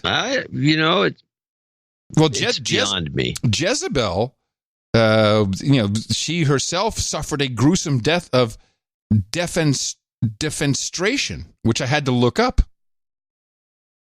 Have you ever heard of this? Death by defenestration? I have no idea. It means they throw you out the window. Oh. So they just throw you out the window. Defenstration. Well, most of the buildings back then were only 2 stories. Defenstration is the act of throwing someone out the window. The term was coined around the time of an incident at Prague Castle in 1618, which became the spark that started the 30 Years' War. This was done in good Bohemian style. At least they did it in good Bohemian style. So so these are of course horrible people, and she just said, "Hey, he didn't bow to those horrible people." But it gets better. And he looked out for the vulnerable among us. He lifted up the next generation of leaders. Leaders! He even worked a few miracles. And he kept reminding us, life is no dress rehearsal. The American people want to live their lives without fear of their leaders. Leaders! And as leaders, we have a responsibility to keep the promises made when running for office to make the lives of Americans better. So, of course, we should not be afraid of our leaders, another slam at Trump. But also, by the way, the way she phrased it, she made it sound as though she is one of the leaders. Yes, she did. And this is my second point, is I'm sick and tired of politicians calling themselves leaders. You're a representative, Hillary Clinton is not a chosen representative. She's chosen by Beelzebub. But this has got to stop, this leaders. Oh, Leader Pelosi. Oh, Leader Schumer. Oh, Leader Hillary. Buzz off. Didn't we have a clip of... of Nancy and Chuck calling themselves leaders. Didn't we have a clip of Jim McLaren? I remember, not McLaren, but Jim. There's McNeil Lair, Jim Lair. Once asking somebody, said, "Well, what will happen if you become our ruler?" Remember the ruler? Yes, clip I do remember. Let me see. I don't know if I have. Guy called the guy he's going to be a ruler. It's not even a leader. Yes, it's not beyond leader. You go from leader to ruler. Leader to the ruler. Slaves. Yes. Well, I'm sick of it, and I just don't think it's okay for people who have been elected to represent portions of the American public to refer themselves as leaders. You're dead on. It's their representatives. They're not leaders, and they're definitely not rulers. No. But you're right. She counts herself in there, kind of the way she worded it, as a leader. Ugh. Sickening. Well, that's an interesting pet peeve. Sickening. Well, it's kind of like our country. The country. Everyone else is this country. No, it's our country. My country. No, it is our country, but the people, these mostly people of the Hillary ilk, refer to it as this. This country. Now let's go to 2 of the leading candidates for Democratic nominee to run as president. A very serious process, very serious job. 2 of the same question asked in a little different manner by 2, or posed to 2 of the leaders in the race, which is different from leader in the House, Joe Biden and Bernie Sanders. The question is about the cops, and it's basically about the talk. So it's posed by Black Americans who are saying, "Hey, what would you tell your kid if I were your kid? What would you tell me about dealing with the cops if they pull me over?" And Joe Biden goes first. Pulled over for routine traffic stops and end up dead. If I were your daughter, what advice would you give me the next time I get stopped by the police? If you were my daughter, you'd be a Caucasian girl and you wouldn't be pulled over. So, first of all, he says, "Oh, no, you would be Caucasian. You wouldn't be black if you were my daughter, and you wouldn't get pulled over."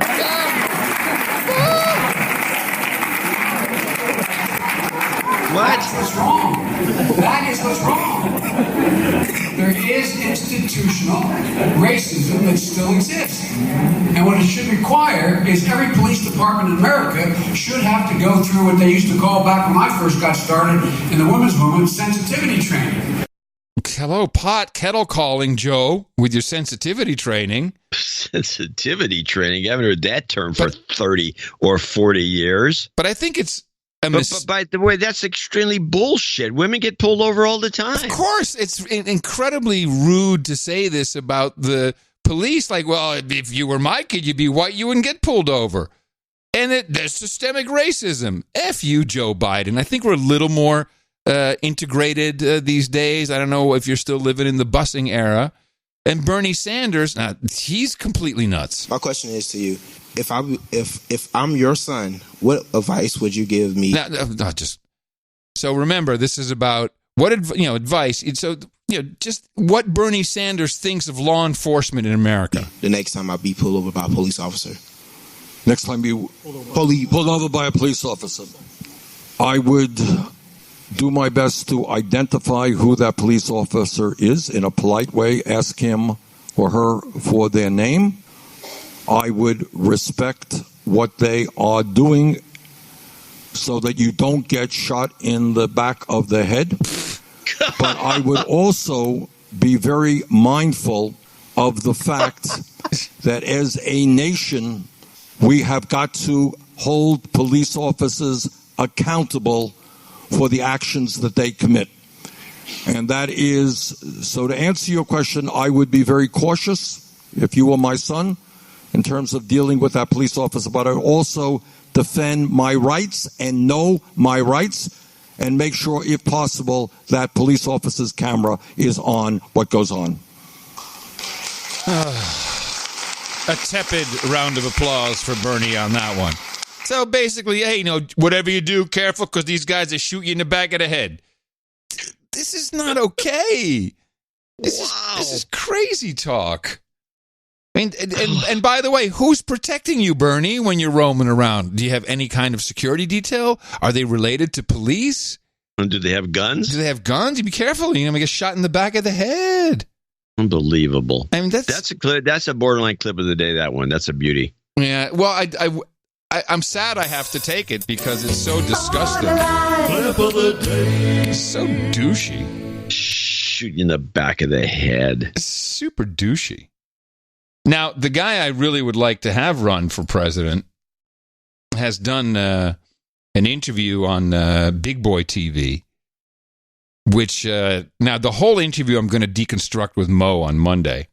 This is Kanye West, who is bulletproof. I envy Kanye. He is able to do pretty much anything he wants, say exactly what's on his mind, and people still buy his damn sneakers. And they buy his music, and it's just. And I also think he has sneakers. Yeezys, baby, the Yeezys, the $500 sneakers. Yeezys. He got $500 sneakers. Yes, and so he, first Kanye was saying, "Hey, I'm a black man. I'm putting on a red hat supporting Trump. Isn't that crazy?" And now his new album, which dropped. Did you see it drop? It dropped. Yes, I understand it broke when it hit. It dropped and broke. Called Jesus is King. This is part of his spiritual journey. He has these Sunday morning sessions, which are quite cool to watch. And it's all, it's church. He's I don't know if he's going back to his religious roots, but he's now portraying that, and he's getting a lot of grief for showing that he believes in God, even though he believes he's God, or is better than God, whatever it is.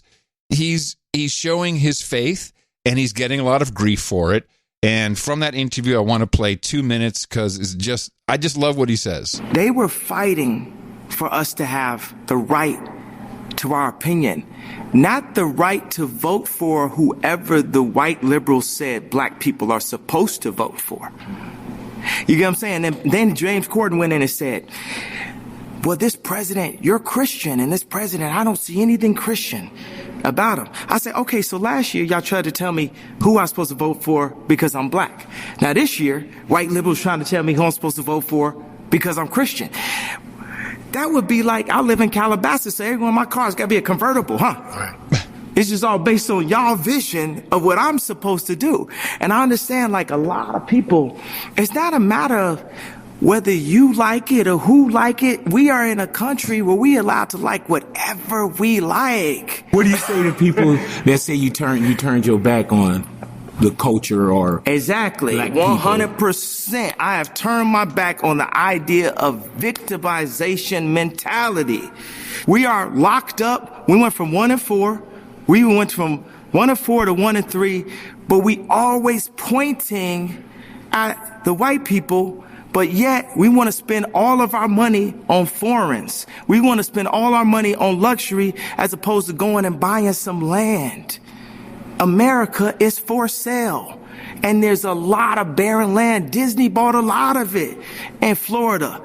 But the culture has you focused so much on fucking somebody bitch and pulling up in a foreign and rapping about things that could get you locked up and then saying you about prison reform. Like, it's... Bro, we brainwashed out here, bro. Come on, man. This is a free man talking. Democrats had us voting Democrats for food stamps for years, bro. What is you talking about?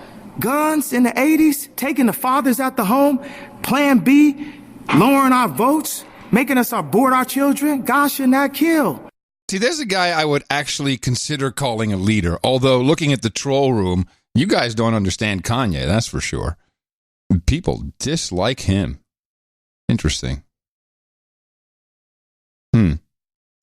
I learned something here about rolling up in a foreign. Yeah? I hadn't heard that term. He's referring to a car. Benz, I guess. Well, it's the 3 Bs. It's Beamer, Benz, Bentley. So I never heard the rolling up in a foreign kind of like that. Yeah, then you can start using it. If I had a foreign to roll up in, I would. You just use it. You don't have to have one. Right. Is that rolling up in a foreign? I like Kanye.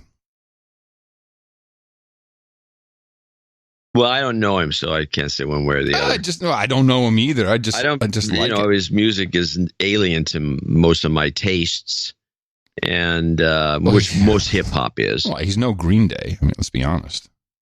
Yeah, that's a completely different genre, so I don't know why you equate the two. Well, it's not to your taste.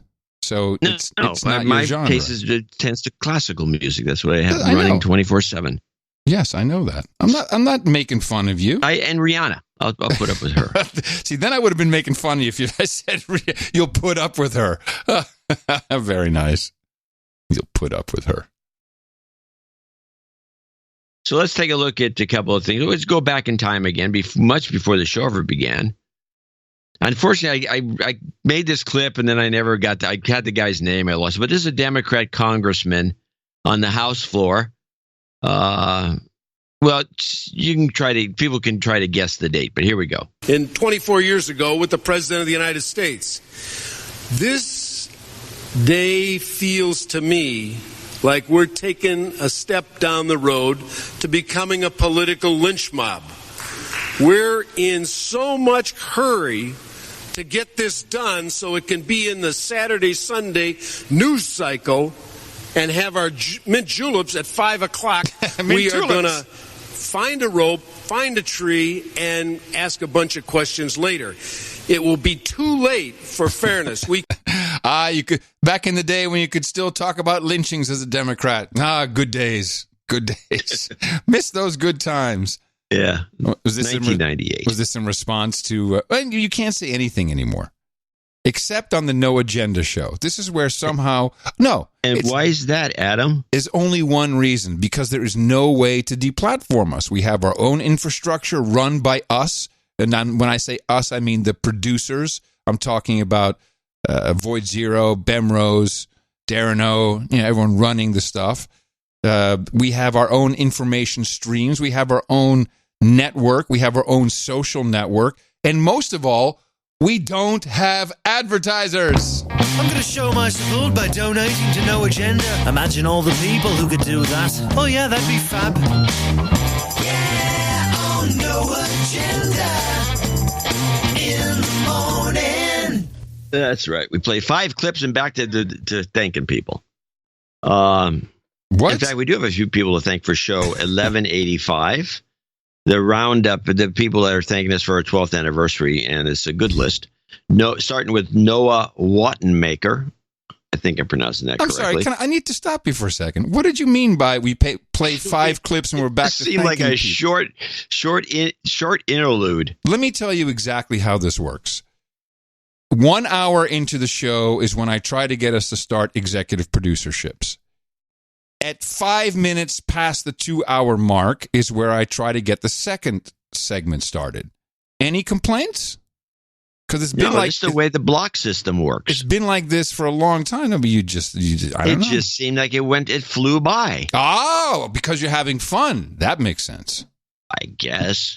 I just mentioned it because I thought I thought we were flowing by, but I look at the clock and you're actually behind. Exactly. You're 10 minutes behind on the normal clock. Exactly. Nora Wattenmaker starts us off with $185.65. And this is another guy that's going to the podium. This makes me a knight at last. I'd like to be dubbed Sir Koya of the Sierra Batholith. What? Batholith. Okay. That's what he says. Batholith. Uh-huh. With some clean sheets and hot cocoa at the table, please. Love y'all, producers included, of course. Happy anniversary. I think he sent in a note later and said, could you please change that to fresh sheets instead of clean sheets? He says he didn't feel like it made any sense. So, yes, of course. I have them. I have them ready for the difference. Well, Sir Daddy Cast is up for $144. Congrats to us. Sir Arthur Gobitz, which I don't remember hearing from him for a while. Thanks for my sanity, is what he really says. Mark Hall, which I believe is your buddy in Texas. Sir Mark Hall, the official documentarian of the No Agenda Show. Sir Code Monkey in Renner, South Dakota. And by the way, these are 120. That was Sir Gobbets was 121.21, and Mark Hall 121.21. Those are 10 years, 12 years of slave donations. Hold on. That's followed by Sir Code Monkey at 120. Can I just read Sir Mark Hall's note for a second? Sure. Dear John and Adam, congrats on 12 years of No Agenda. 4 out of 10 psychologists say No Agenda is more addictive than cocaine and Oreos. Could be. Sir Code Monkey 121.20 in Renner, South Dakota. Colin Pettit 121.20. Or Petite. These are also the 12-year ones from the previous show. Melchior van der Decken. Melchior van der Decken. Melchior. Yeah, that makes more sense. And he's in the Czech Republic. Yes, he is. Yeah, I think so. Czech Republic. Yeah, CZ. 121.20. Thank you. Cole Candler 121.20. John Grumling. Pretty amazing 121.20. Pretty amazing the show has lasted this long. Also, he says, just as amazing, no one else seems to have figured it out. That does surprise me. It's not amazing, but it does surprise me. It's like, haven't you figured it out that the key to maybe all modern media, all new media, the key is you have to have the people producing with you. It's no longer consumer stuff. This is the mistake they all make. I think he means more than that. I think we figured out that, but he's also, I think, referring to the material. Nobody else does our show. There was one group that did it for a while, kind of, but they overproduced it. Right. They tried to do missed video. Some of the other elements. Tried to do video. Or are you talking about something else? No, the video. You're right. They tried to do video. I don't know what the point of that was. It just added to the overhead. It was a problem. to the problem. Yeah. We've seen other groups that get pretty good shows, and they make a lot of money, more than we do, actually. Yeah. But they got 10 people working there. Yeah. They got a producer, and they got a guy on the board, an engineer, a mic guy, and a gaffer. A gopher and a gopher. Go get me some coffee. Gopher and a gaffer. Give me some coffee. And a fluffer. Okay, the following people are the $120 donors specific to this show, giving us a happy 12 tenors to celebrate 12 years. Sir Mac and Dame Lauren in Odenton, Maryland. Christopher Rotger, I believe. in Meeteetse, New York. And he says he loves the OTG kind of guy jingle. Please pass on thanks to the producer who made it. Done. These are all 120 donations. Halco Santima in Houston, or Houghton. Oh, I'm sorry. It's close. Oh, Halco Santima in Houghton. Hilco Santama. Santama. That's right, Santama. In Houghton. You know, the day that you pronounce this stuff right is the day they stop donating. They go away after this. Hey, whatever works. Keep it going. Sean Modal, Sir Finch in Portland, Oregon. John Short, Carl Lindner, Sir John, Knight of St. Patrick in Heber Springs, Arkansas. Alex Loesch. Anonymous, Sir Mickey Keck and the Dame of the OTR. 120. Daniel Torello in Charleston, South Carolina. They have a lot of meetups, apparently. There's a birthday call-out coming. Oh, yeah, I got a meetup report and all kinds of stuff. Greg Chanay in Lockport, New York. Nicholas Holler. Another anonymous 120. Okay. Satish Pararu. Oh, I'm sorry. Anonymous was the last 120. So we had a few. Now we're back to normal. Satish Pararu at 100. Abraham Daly, 95.95 in Raymond, Maine. Sir Paul Schneider in Edmonton, Alberta, 85.55. Mark in Beaumont, California, 8008. There was an Easter egg in there. Only 2 people caught it. Mark and Hocus Locus, 8008. So neither one of them wanted to be identified. Okay. Can I just go back to Abraham Daly, since he will be knighted? He says, I've been listening to the show for 11 years and have been supporting the show when possible since 2012. This donation makes me eligible for knighthood. I would like to be knighted as Sir Ed of T6R7. What is that reference? Unknown. Okay. But that's what he's going to be knighted as. He'll let us know. Baron Mark Tanner in Whittier, California comes in at his twice a month donation of $67.89. Ben Onimus, 6666. John Catalano, 6611. James Moore in San Pablo, California, 60. Robert Smiley in Holland, Pennsylvania, 60. Brett Winslow in Dodgeville, Wisconsin, 60. Sir Kevin McLaughlin, Earl of Luna, in Locust, North Carolina, 60. These are all the $60 donors. I'm just going to name them, name and location, 60, 60, 60. J. Koditchini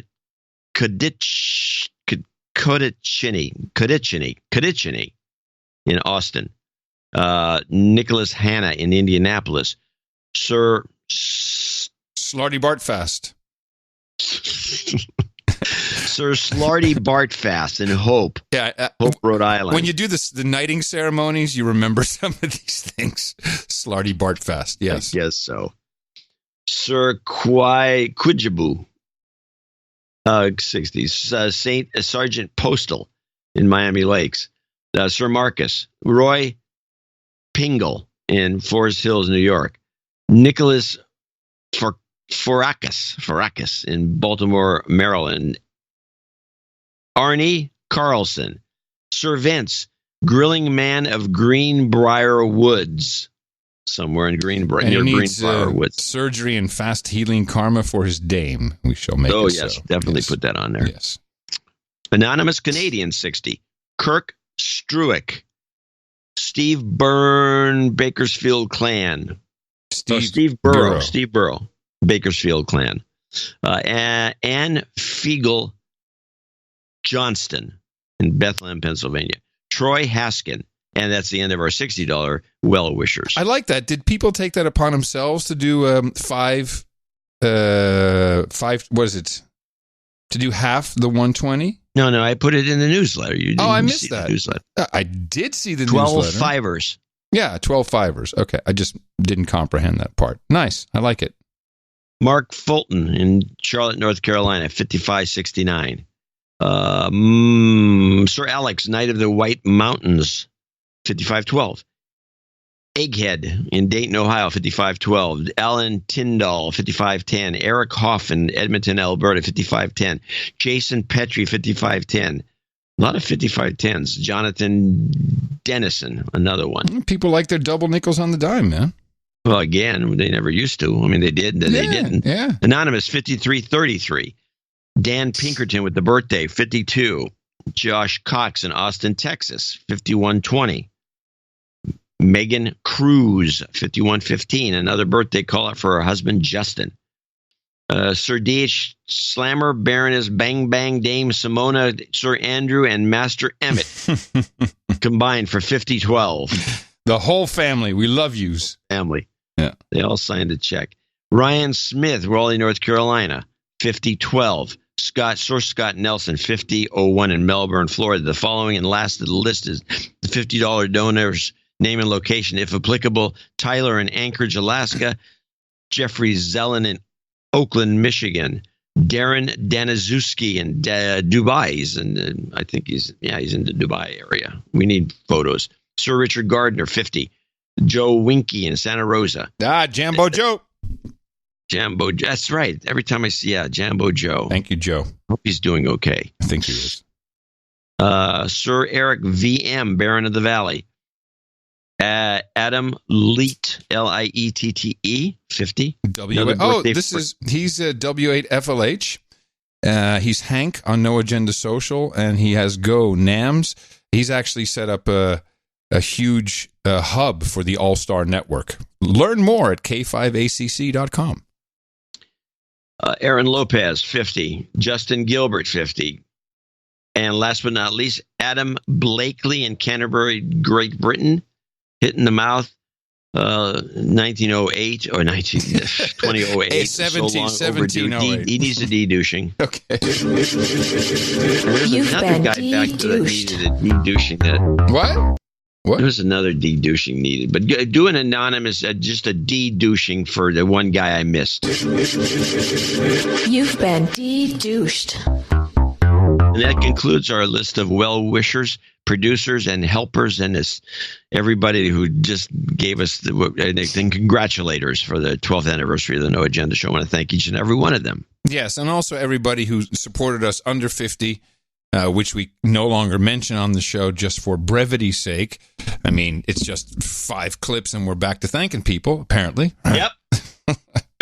But seriously, everybody who supports the show is a part of the success of the show. The success is we are the success. This is what we're doing. And just look around and look at the people that you're in communications with on No Agenda Social. Oh, God, maybe even on Twitter or Facebag if you're still there, or in the troll room. These are your people. There are people.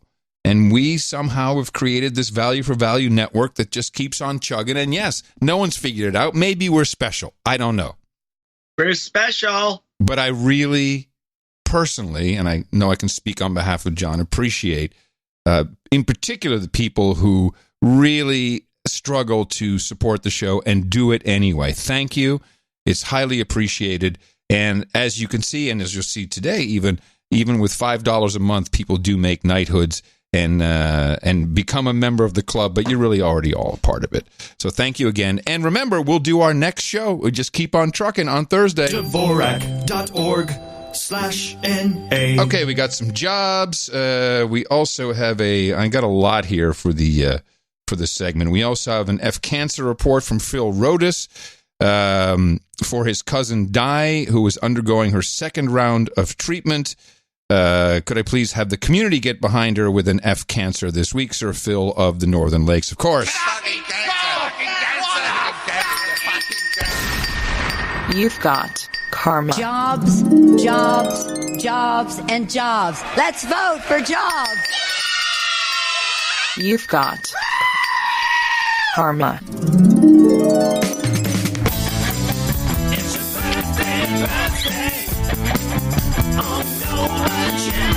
Well, let's see.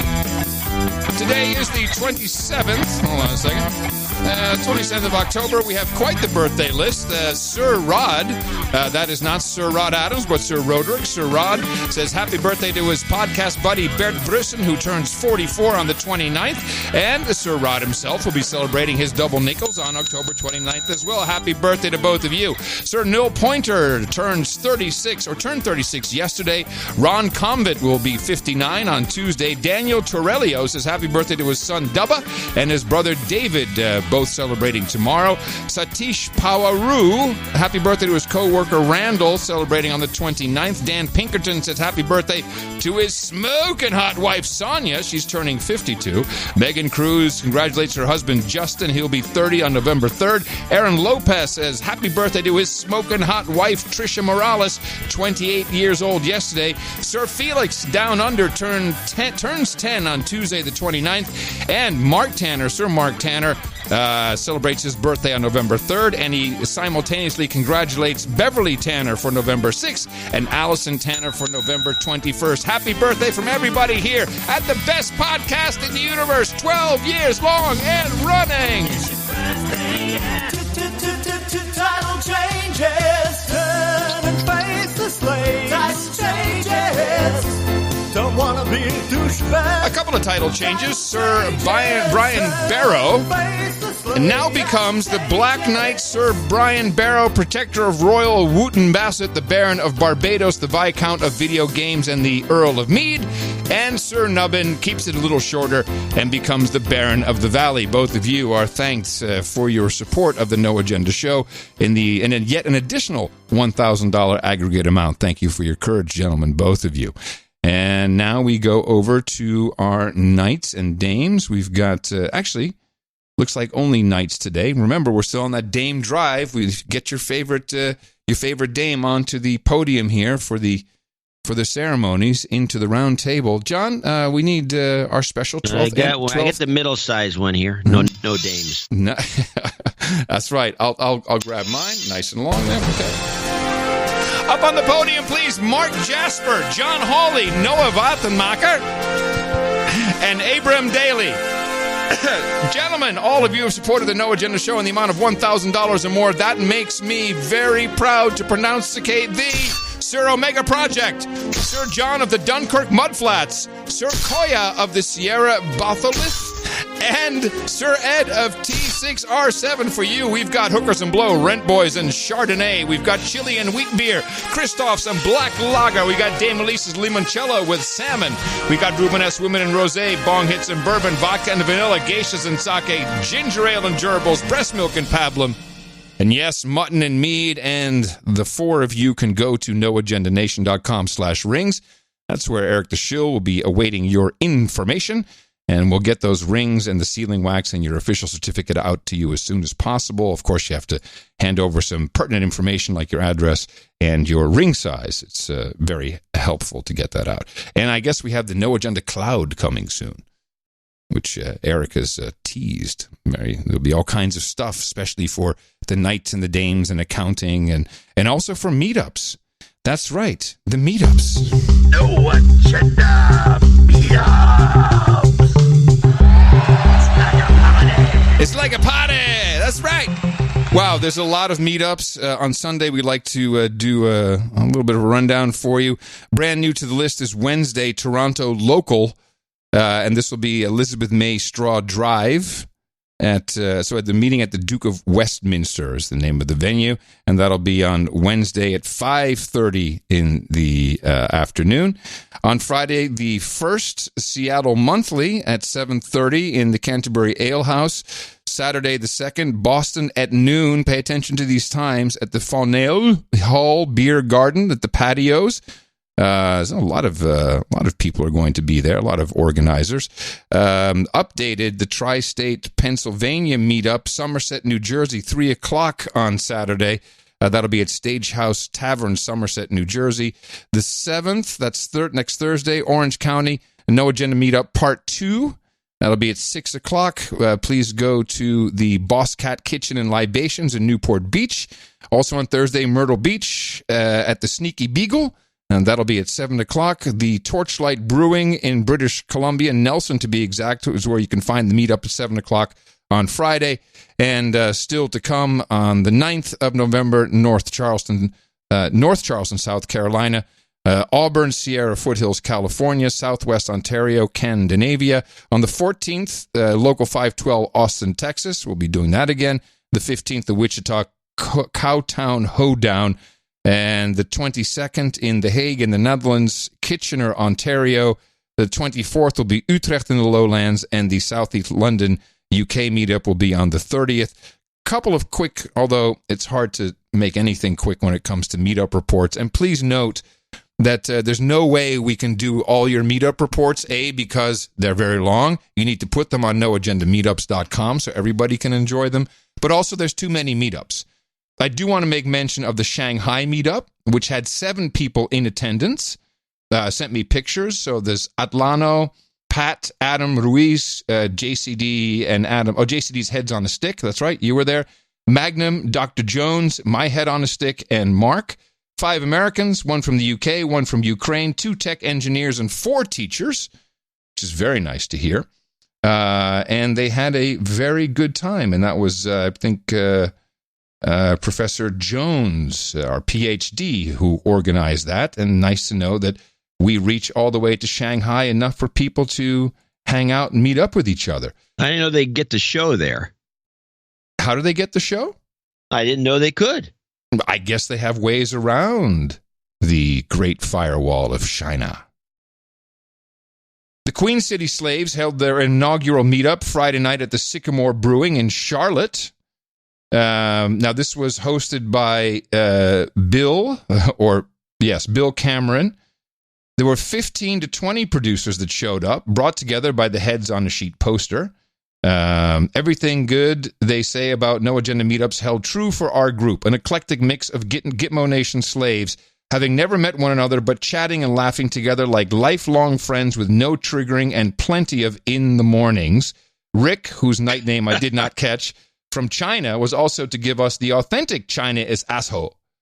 We had knights, pre-dames, douchebags, the resident No Agenda tranny Ali Jade, and it's true, and a Seedman fan wearing a Space Force t-shirt. I'm glad that people got to meet the official tranny of the No Agenda show, Ali Jade. She keeps us on the straight and narrow, as it were. Conversations ranging from neuro-linguistic programming to Epstein to what's your favorite first-person shooter? Couldn't have found a better group of people to spend my Friday night with. Truly a blessing to be connected to all these like-minded individuals through an organic network that you two have led over these past 12 years. Yes, we're leaders. It's refreshing to have conversations with people that see through the propaganda of the M5M and the groupthink of the modern popular culture driven by the elites. And I think I have one more. Yes, the Oregon Local 33 meetup. This is interesting. Greetings, Podfather. Buzzkill. We had a great turnout of 14 at the Effin Brewery in Oregon City with the intention of doing some axe throwing, but things don't always go as planned. Turns out there were only 2 throwing lanes and they were already booked for the night. Then we came to find out they had a really loud live band on stage. That, combined with limited indoor seating, left us standing outside in near 45-degree weather wondering what to do. Fortunately, they had a couple of large outdoor fire pits, as some kind souls brought a large stack of kindling to warm us. Next thing we know, it's 4 hours later. Guess as far away as Seattle. Always like a gathering of old friends, ages spanning from 19 to well past 60. Meetups are part of any well-managed amygdala health plan. And I read these so people can understand how important this is. I mean, this is your doing. We're just making time for it on the show, and we help with some infrastructure, also produced by you. But this is the group that you're a part of, and I think that some of these relationships will last on for a long time. Beyond the show, well, beyond Adam and John, the show may continue forever, but eventually we'll go down. This is where you say something encouraging. Hello. NoAgendaMeetups.com is where you can find all of the meetups that we were discussing. But also, if you don't see one near you, why don't you go ahead and create one? And thank you all for your courage for supporting this, supporting the show, and for being with us for 12 years, or 1 year, 12 months, or 12 minutes. you're all welcome here. All right. Yeah, there are a few people that actually were since the beginning, and then there's some people that started to be. We don't recommend that. We recommend you listen to the show as it go. The one that we just did. It doesn't matter who I talk to when it comes to that.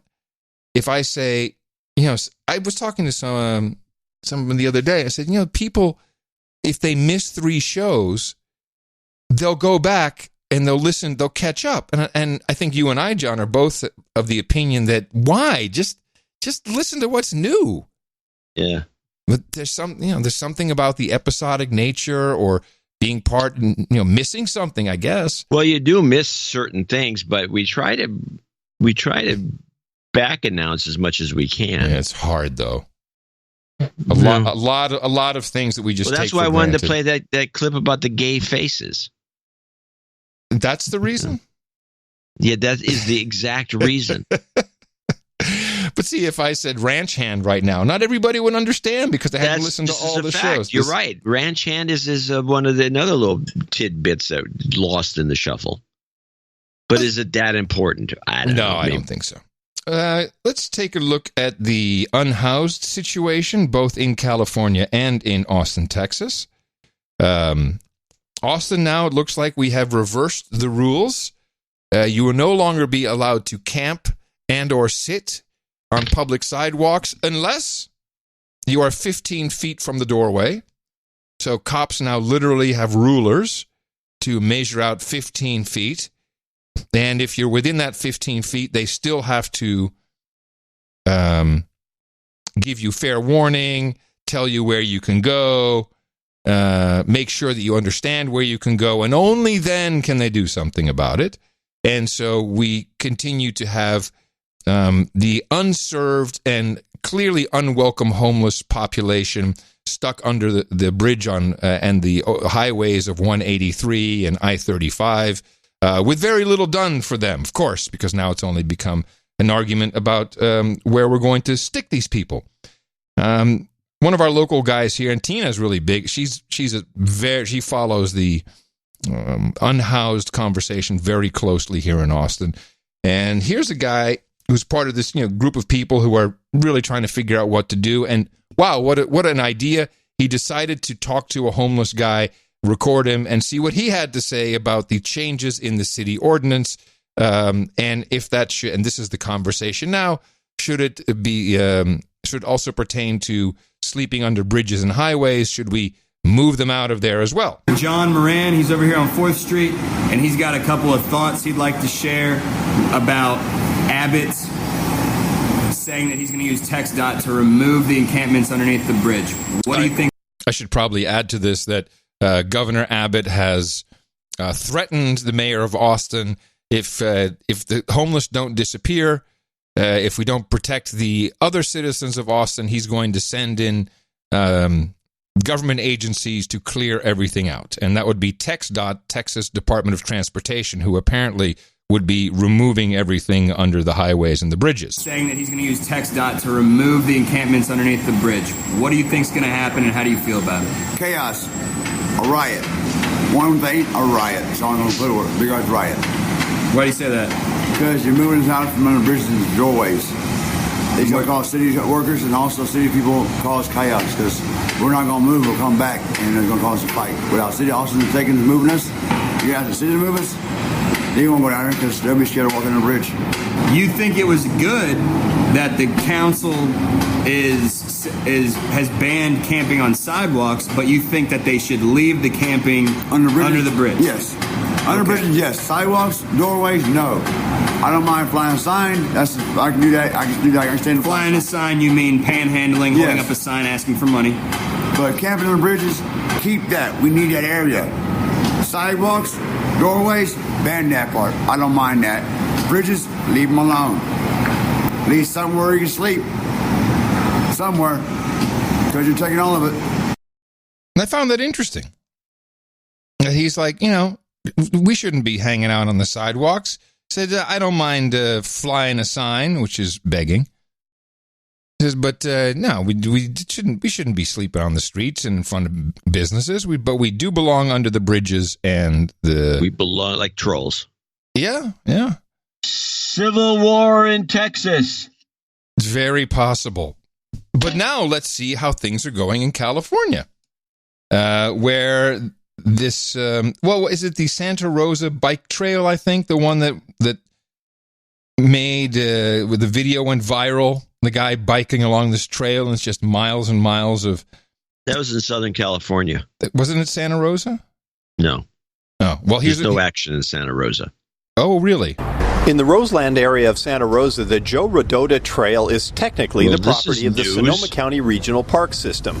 But lately, those calling the shots here are the homeless who have taken it over. A group of angry residents calling themselves Citizens for Action Now posted this video of the encampments running for a quarter mile up the trail, including a man who appears to be injecting himself in full view of everyone. Police estimate more than 100 tents in the camp, but they say they can't do anything about it because of a 2018 federal court ruling in Idaho that said homeless people cannot be evicted from public property unless there is a bed available and storage for personal belongings. Oh, I think you heard this on the No Agenda show. This is the case that came out of Boise and is being touted by douchebags all across the country as, oh no, we can't actually remove homeless encampments because it's unconstitutional. I'll put that article in the show notes again. Yes, so you please. can By the way, you misled me.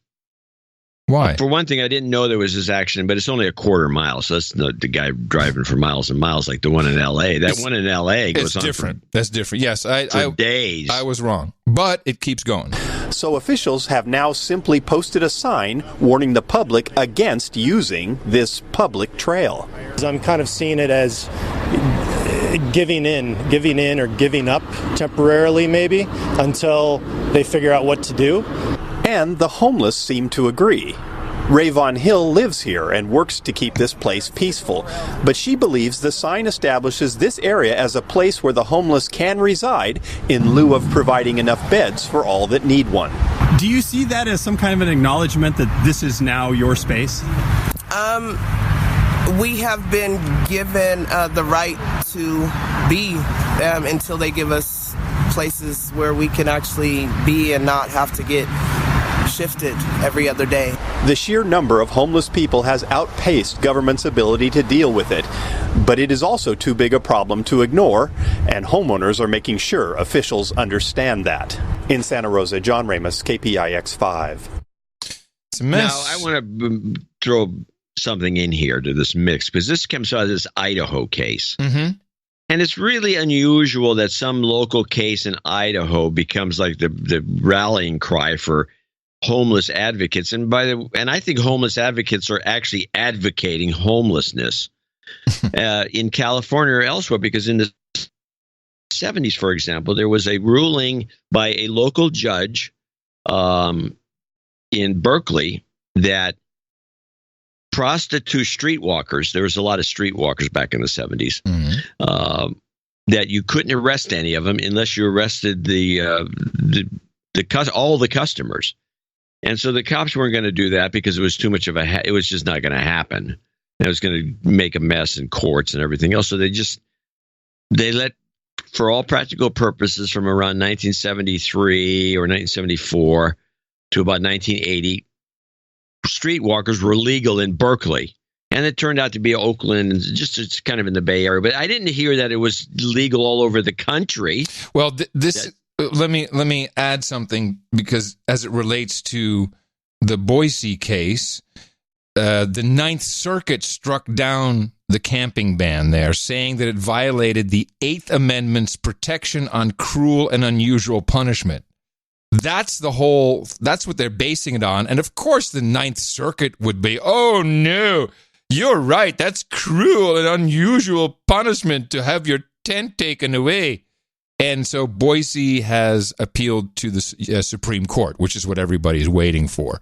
But that's what's going on. It's a social justice warrior take on the Eighth Amendment. Well, the Ninth Circuit would be one of the groups to do it. Exactly. But this is what Austin is also saying. Well, we can't, it's really a problem because, Boise had it with their Eighth Amendment problem. We'll have to wait for the Supreme Court. I don't know if these people are pussies or what it is. I mean, obviously. Well, there was a report. I didn't clip this. Now that you brought this up, I should have. But Democracy Now! Did a whole special on homelessness in the Bay Area. And they cited Oakland as ground zero. Really? Which interesting. It really isn't, but it is on one hand and it isn't on the other. Mm-hmm. But I would say 3 years ago or 4 years ago, if you were when the homeless situation was street pooping and all the rest, especially in San Francisco, was starting to boom. It was becoming a boom. Mm-hmm. Oakland there was no homeless in Oakland, and I always thought to myself, well, Oakland, takes a harsher stance than anybody else, and so San Francisco's loaded with homeless, and Oakland's got none. And then now all of a sudden, Oakland's crawling with homeless. They got huge encampments here and there. And public parks have been taken over like they're supposed to be parks for kids and the rest. And there's just homeless encampments, and there's shanty towns. And I must have been stemming from this Idaho situation then. Yes, it's the same thing. And this has gone all up and down the West Coast. And well, we might as well just call Austin a part of the West Coast when it comes to justice. And of course, none of this actually deals with the problem of the homeless. It's all just where do we put them, which is the sad part about it, because you get to this point where you've made it, for 4 months, it's been mayhem in Austin, certainly downtown. And now it's not even about how do we help or what can we do. It's just where do we put them and where do we not put them. It's disgusting. It is actually tremendous privilege. All of Austin is one big douchebaggery of privilege. So Tina and I are having dinner with Alan Graham at Community First Village this week. So maybe I'll have more to report about what happened to our homelessness czar who quit after one day on the job. I'd like to know that story. Yeah. Well, that's a hopeless situation. Thanks for that report. Question. You tweeted on Thursday that you couldn't even find my tweet about the show? Did not show up in my stream. I mean, I could find it by going to Adam Curry. Right.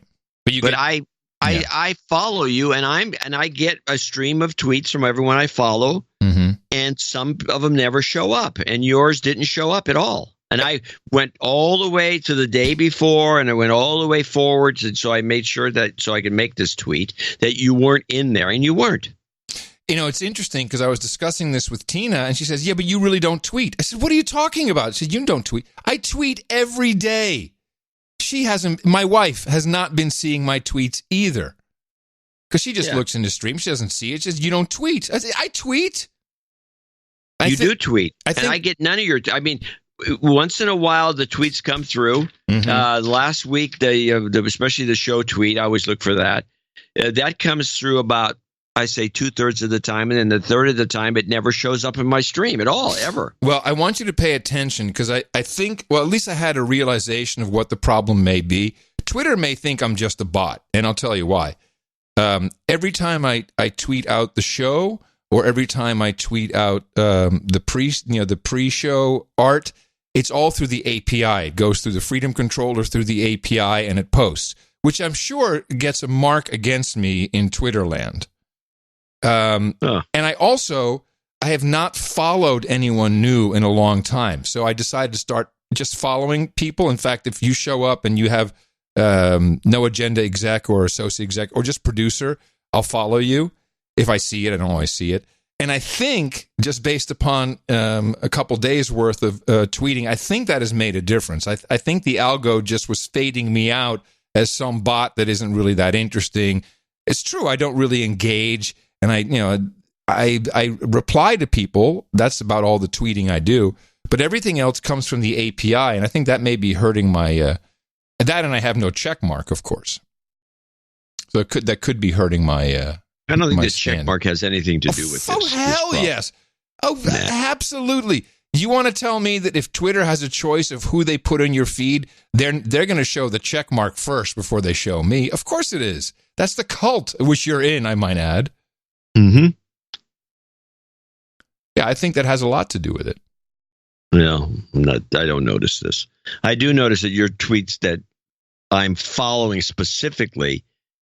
I specifically follow you. I'm not getting you. Right. It's just like, and now that you mentioned Tina's not getting you either, this is now at the point of being ridiculous. That means nobody's getting you. Story of my life. Nobody gets me. Nobody gets this truly guy. The story. It's truly the story Nobody of my life. Gets this guy. Anyway, so I really don't care. I mean, I'm on. Yeah, you do. No, I don't. I really have stopped caring. It doesn't add that much to us. Twitter. It's an alert mechanism. So it's easy, but I think people who really are interested have an account at noagendasocial.com where we don't have any algos. It's just I'm there all the time. Yes, I know.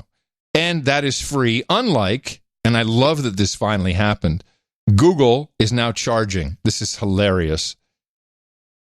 If you have Gmail and you're using more than, I think it's 15, maybe it's 13 gigabytes, which fills up pretty fast, you're now going to have to pay monthly.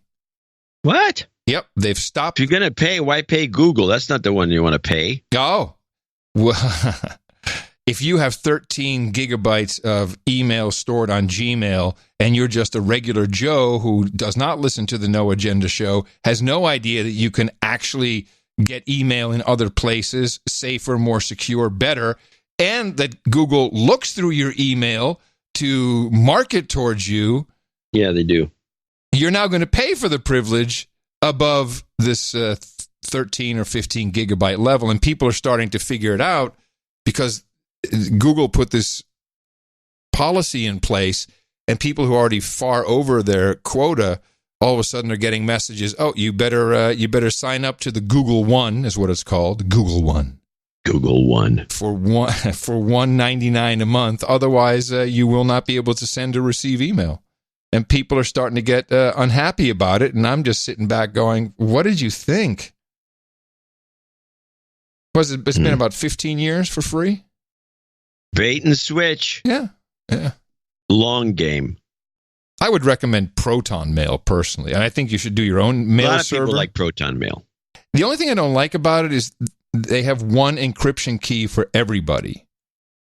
So if someone sends me a message from Proton Mail, it's encrypted by default, or they can make it encrypted, turn on encryption, but it's not a personal key. It's always a key for everybody, which is very strange.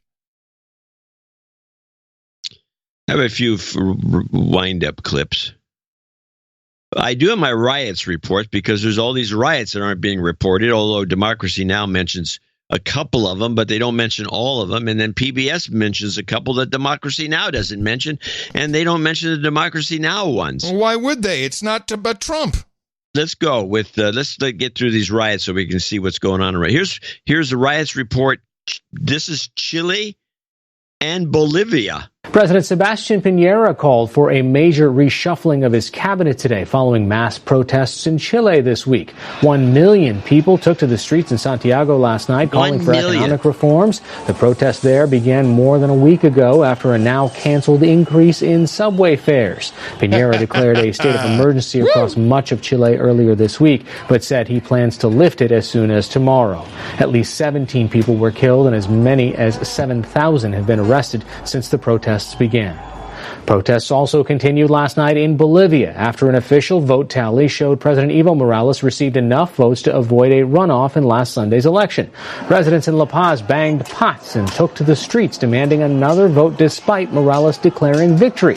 The official count showed Morales had more than a 10-point lead over Carlos Mesa, a former president, but Bolivia's Supreme Electoral Tribunal did not declare a winner. The United Nations, along with the U.S., Brazil, and Argentina, are demanding a runoff vote between Morales and Mesa. No, wait a minute. Who's our guy? Well, apparently not this guy. We got to figure out who the shill is. Do they have anything of value there? No, so we don't care that much. Okay. But let's go to Ecuador, where there's riots. In Ecuador, indigenous rights activists say they've halted negotiations with President Lenín Moreno over the government's persecution of indigenous leader Jaime Vargas. Vargas is the head of the Indigenous Nationalities of Ecuador, CANAI, the organization that led recent anti-austerity protests in Ecuador. The massive anti-government protests were ongoing for 2 weeks and ceased after President Moreno and indigenous leaders struck a deal to cancel an austerity package pushed by the International Monetary Fund. Whoa, it's just globalist. Beautiful. Let's go to Guinea. Oh, my. In Guinea, tens of thousands of protesters flooded the streets of the capital Conakry and other cities around the West African nation Thursday, opposing a proposed constitutional change that would let the sitting president run for a third term in office. The protests were heavily policed but peaceful, unlike smaller demonstrations last week that saw police open fire with live rounds, killing at least 9 people and sending scores to the hospital. After those protests, authorities sentenced a dozen opposition politicians and civil society leaders to jail terms of up to 1 year. And not even getting to Hong Kong, France, and parts of Europe. Let's go to Iraq. In Iraq, security forces used tear gas to fight protesters who tried to enter Baghdad's heavily fortified green zone today. Demonstrators attempted to remove blast walls that were built on a bridge in central Baghdad to protect the government area. Today's clashes came just one day after at least 42 people were killed in renewed violence between government forces and the leaderless demonstrators. 149 people were killed during the first round of demonstrations earlier this month. The anti-government protesters are demanding better jobs and services. Now, this is in the green zone, which we don't talk about much anymore, but it's a thing built by the United States. There's a big, monstrous embassy in there. $2 billion project, the green zone. It's a huge, safe area in the middle of nowhere, right, or in Baghdad, in the middle of it, that is kind of impossible to get into. Every once in a while, they'd lob a missile in there, but they didn't get any further than that, than attacking this. And it's huge. It's like the size of Hayward. And this is just, to me, I'm seeing these go on and on. They don't like talking about it. But if you look at the depression cycle, which we should be in the middle of, it always results in all these riots and craziness going on around the world, all at the same time. But we're not in a depression because of our motivational speaker president. Right. We may be in a depression. We just don't know it because we're all motivated. We're all something like that is going on. But these riots are like the indicator to me that something's up, and it's everywhere. Yes. The Netherlands with the farmers. Yeah, and that's another one I didn't count. And, yeah. You're right. Well, please bear in mind that the president is using the same phony, baloney, bullcrap stats that have been used, well, for as long as we've been doing this show when it comes to unemployment, and all these numbers are bogus. It's bogus. And all these homeless, I think, are an indicator. Did you think? Now, we did have this with, I remember this with Bush, and then with Obama, we had the camps, and then it kind of fell off the radar.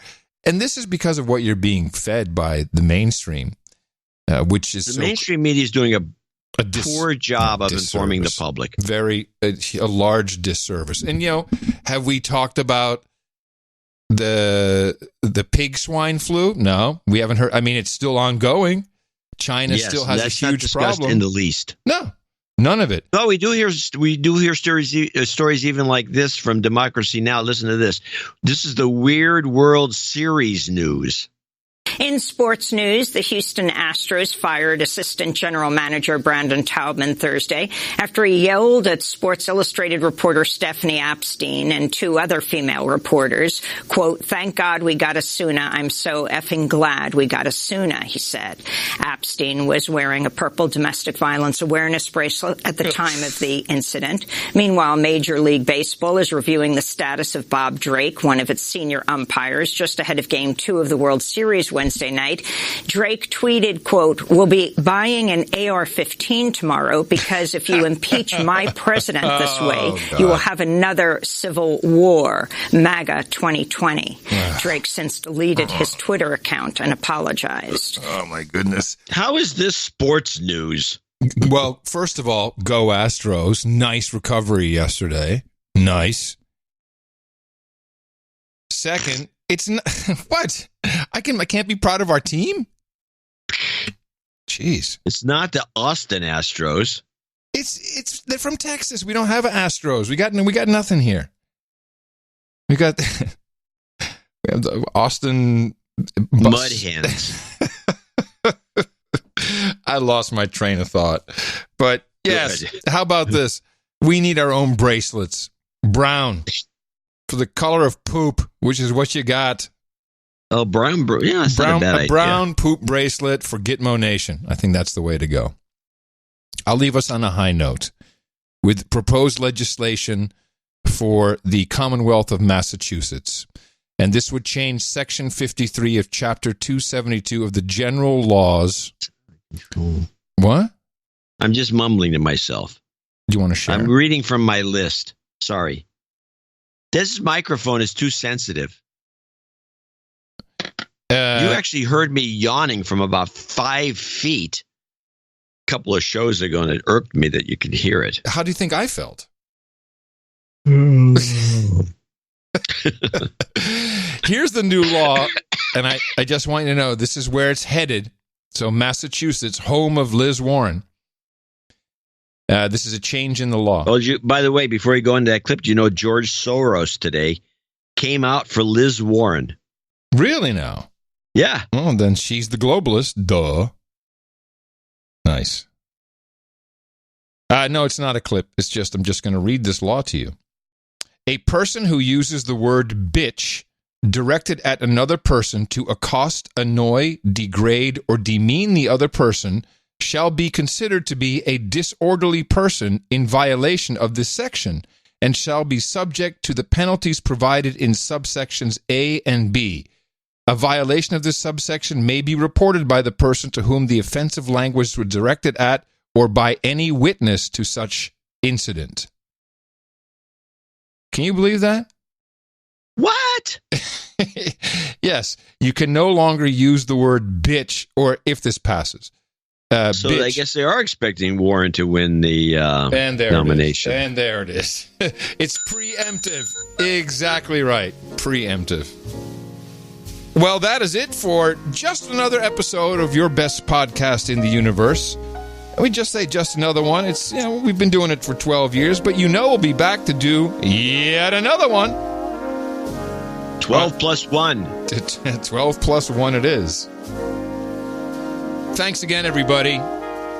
We wouldn't be here without you, and you wouldn't be here without us. It's a match made in heaven.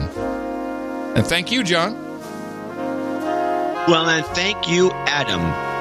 Yeah, I know you don't like that kind of stuff, but I mean it. So, coming to you from Opportunity Zone 33 here in the frontier of Austin, Texas. We are the capital of the Drone Star State. You'll find us in FEMA region number 6 on all the governmental maps. Please remember us at Dvorak.org/NA. Until Thursday in the morning, everybody, I'm Adam Curry. And from northern Silicon Valley, where it's, there's actually not even any smoke around here, so what can I say? There is a little breeze, though. That's kind of nice. I'm John C. Dvorak. Coming up, the Grumpy Old Ben's 33. They'll be talking about guns. And end-of-show mixes from Chris Wilson, Jesse Coy Nelson. Until Thursday, everybody, adios, mofos, and such. Woe to you, O Gitmo Nation. For the M5M sends fake news with wrath, because they know their time is short. Let him who hath understanding reckon the number of the goat, but it is a magic number. Its number is 33. I heard a goat. My mind was blank. I needed time to think, to get the memories from my mind. What did I see? Can I believe that service goat I saw was real and not just fantasy?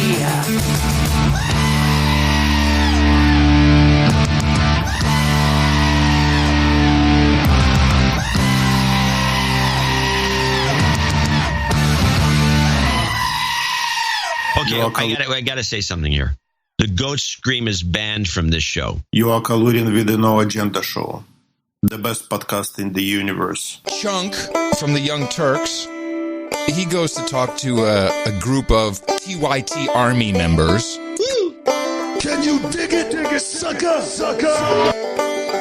Chunk from the Young Turks. A very low IQ person.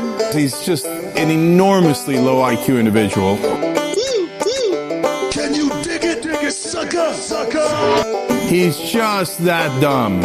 Chunk from the Young Turks. This is IQs in the single digits. That's what it's got. Single digits. Right? Can you dig it, sucker? I choose the single digits. Chunk from the Young Turks. A very low IQ person. He's just an enormously low IQ individual. It's kind of interesting when you insult someone with the insult that person has used himself. Over and over. I mean, and then you berate them from, this person is insulting people. Can you dig it, sucker? This is IQs in the single digits. That's what it's got. Single digits. Right? Chunk from the Young Turks. IQs in the single digits. That's what it's got. Single digits.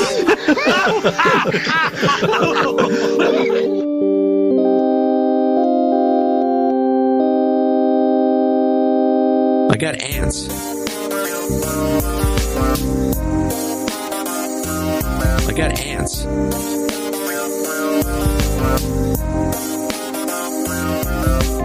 I don't know if we had ants. We had ant invasion. I was thinking if you desiccated a big pile of ants and then ground them to a powder like a fine grind of black pepper, we were having dinner and I got an ant somehow in the meal and I ate it. These things are peppery. I got ants.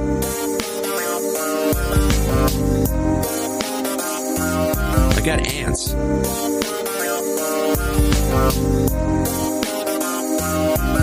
These ants, they don't need a lot. And then you find all the ones that are roaming around. I backed them off by doing the burning trick. You just torch them. And you leave them there. The only ant, there are occasional moments where there's an ant that you do not torch, and that's an ant that's carrying one of the dead ants back. I got ants. I got ants.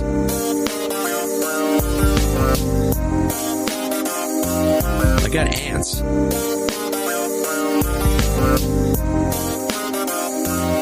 I got ants. Ants. Ants. Ants.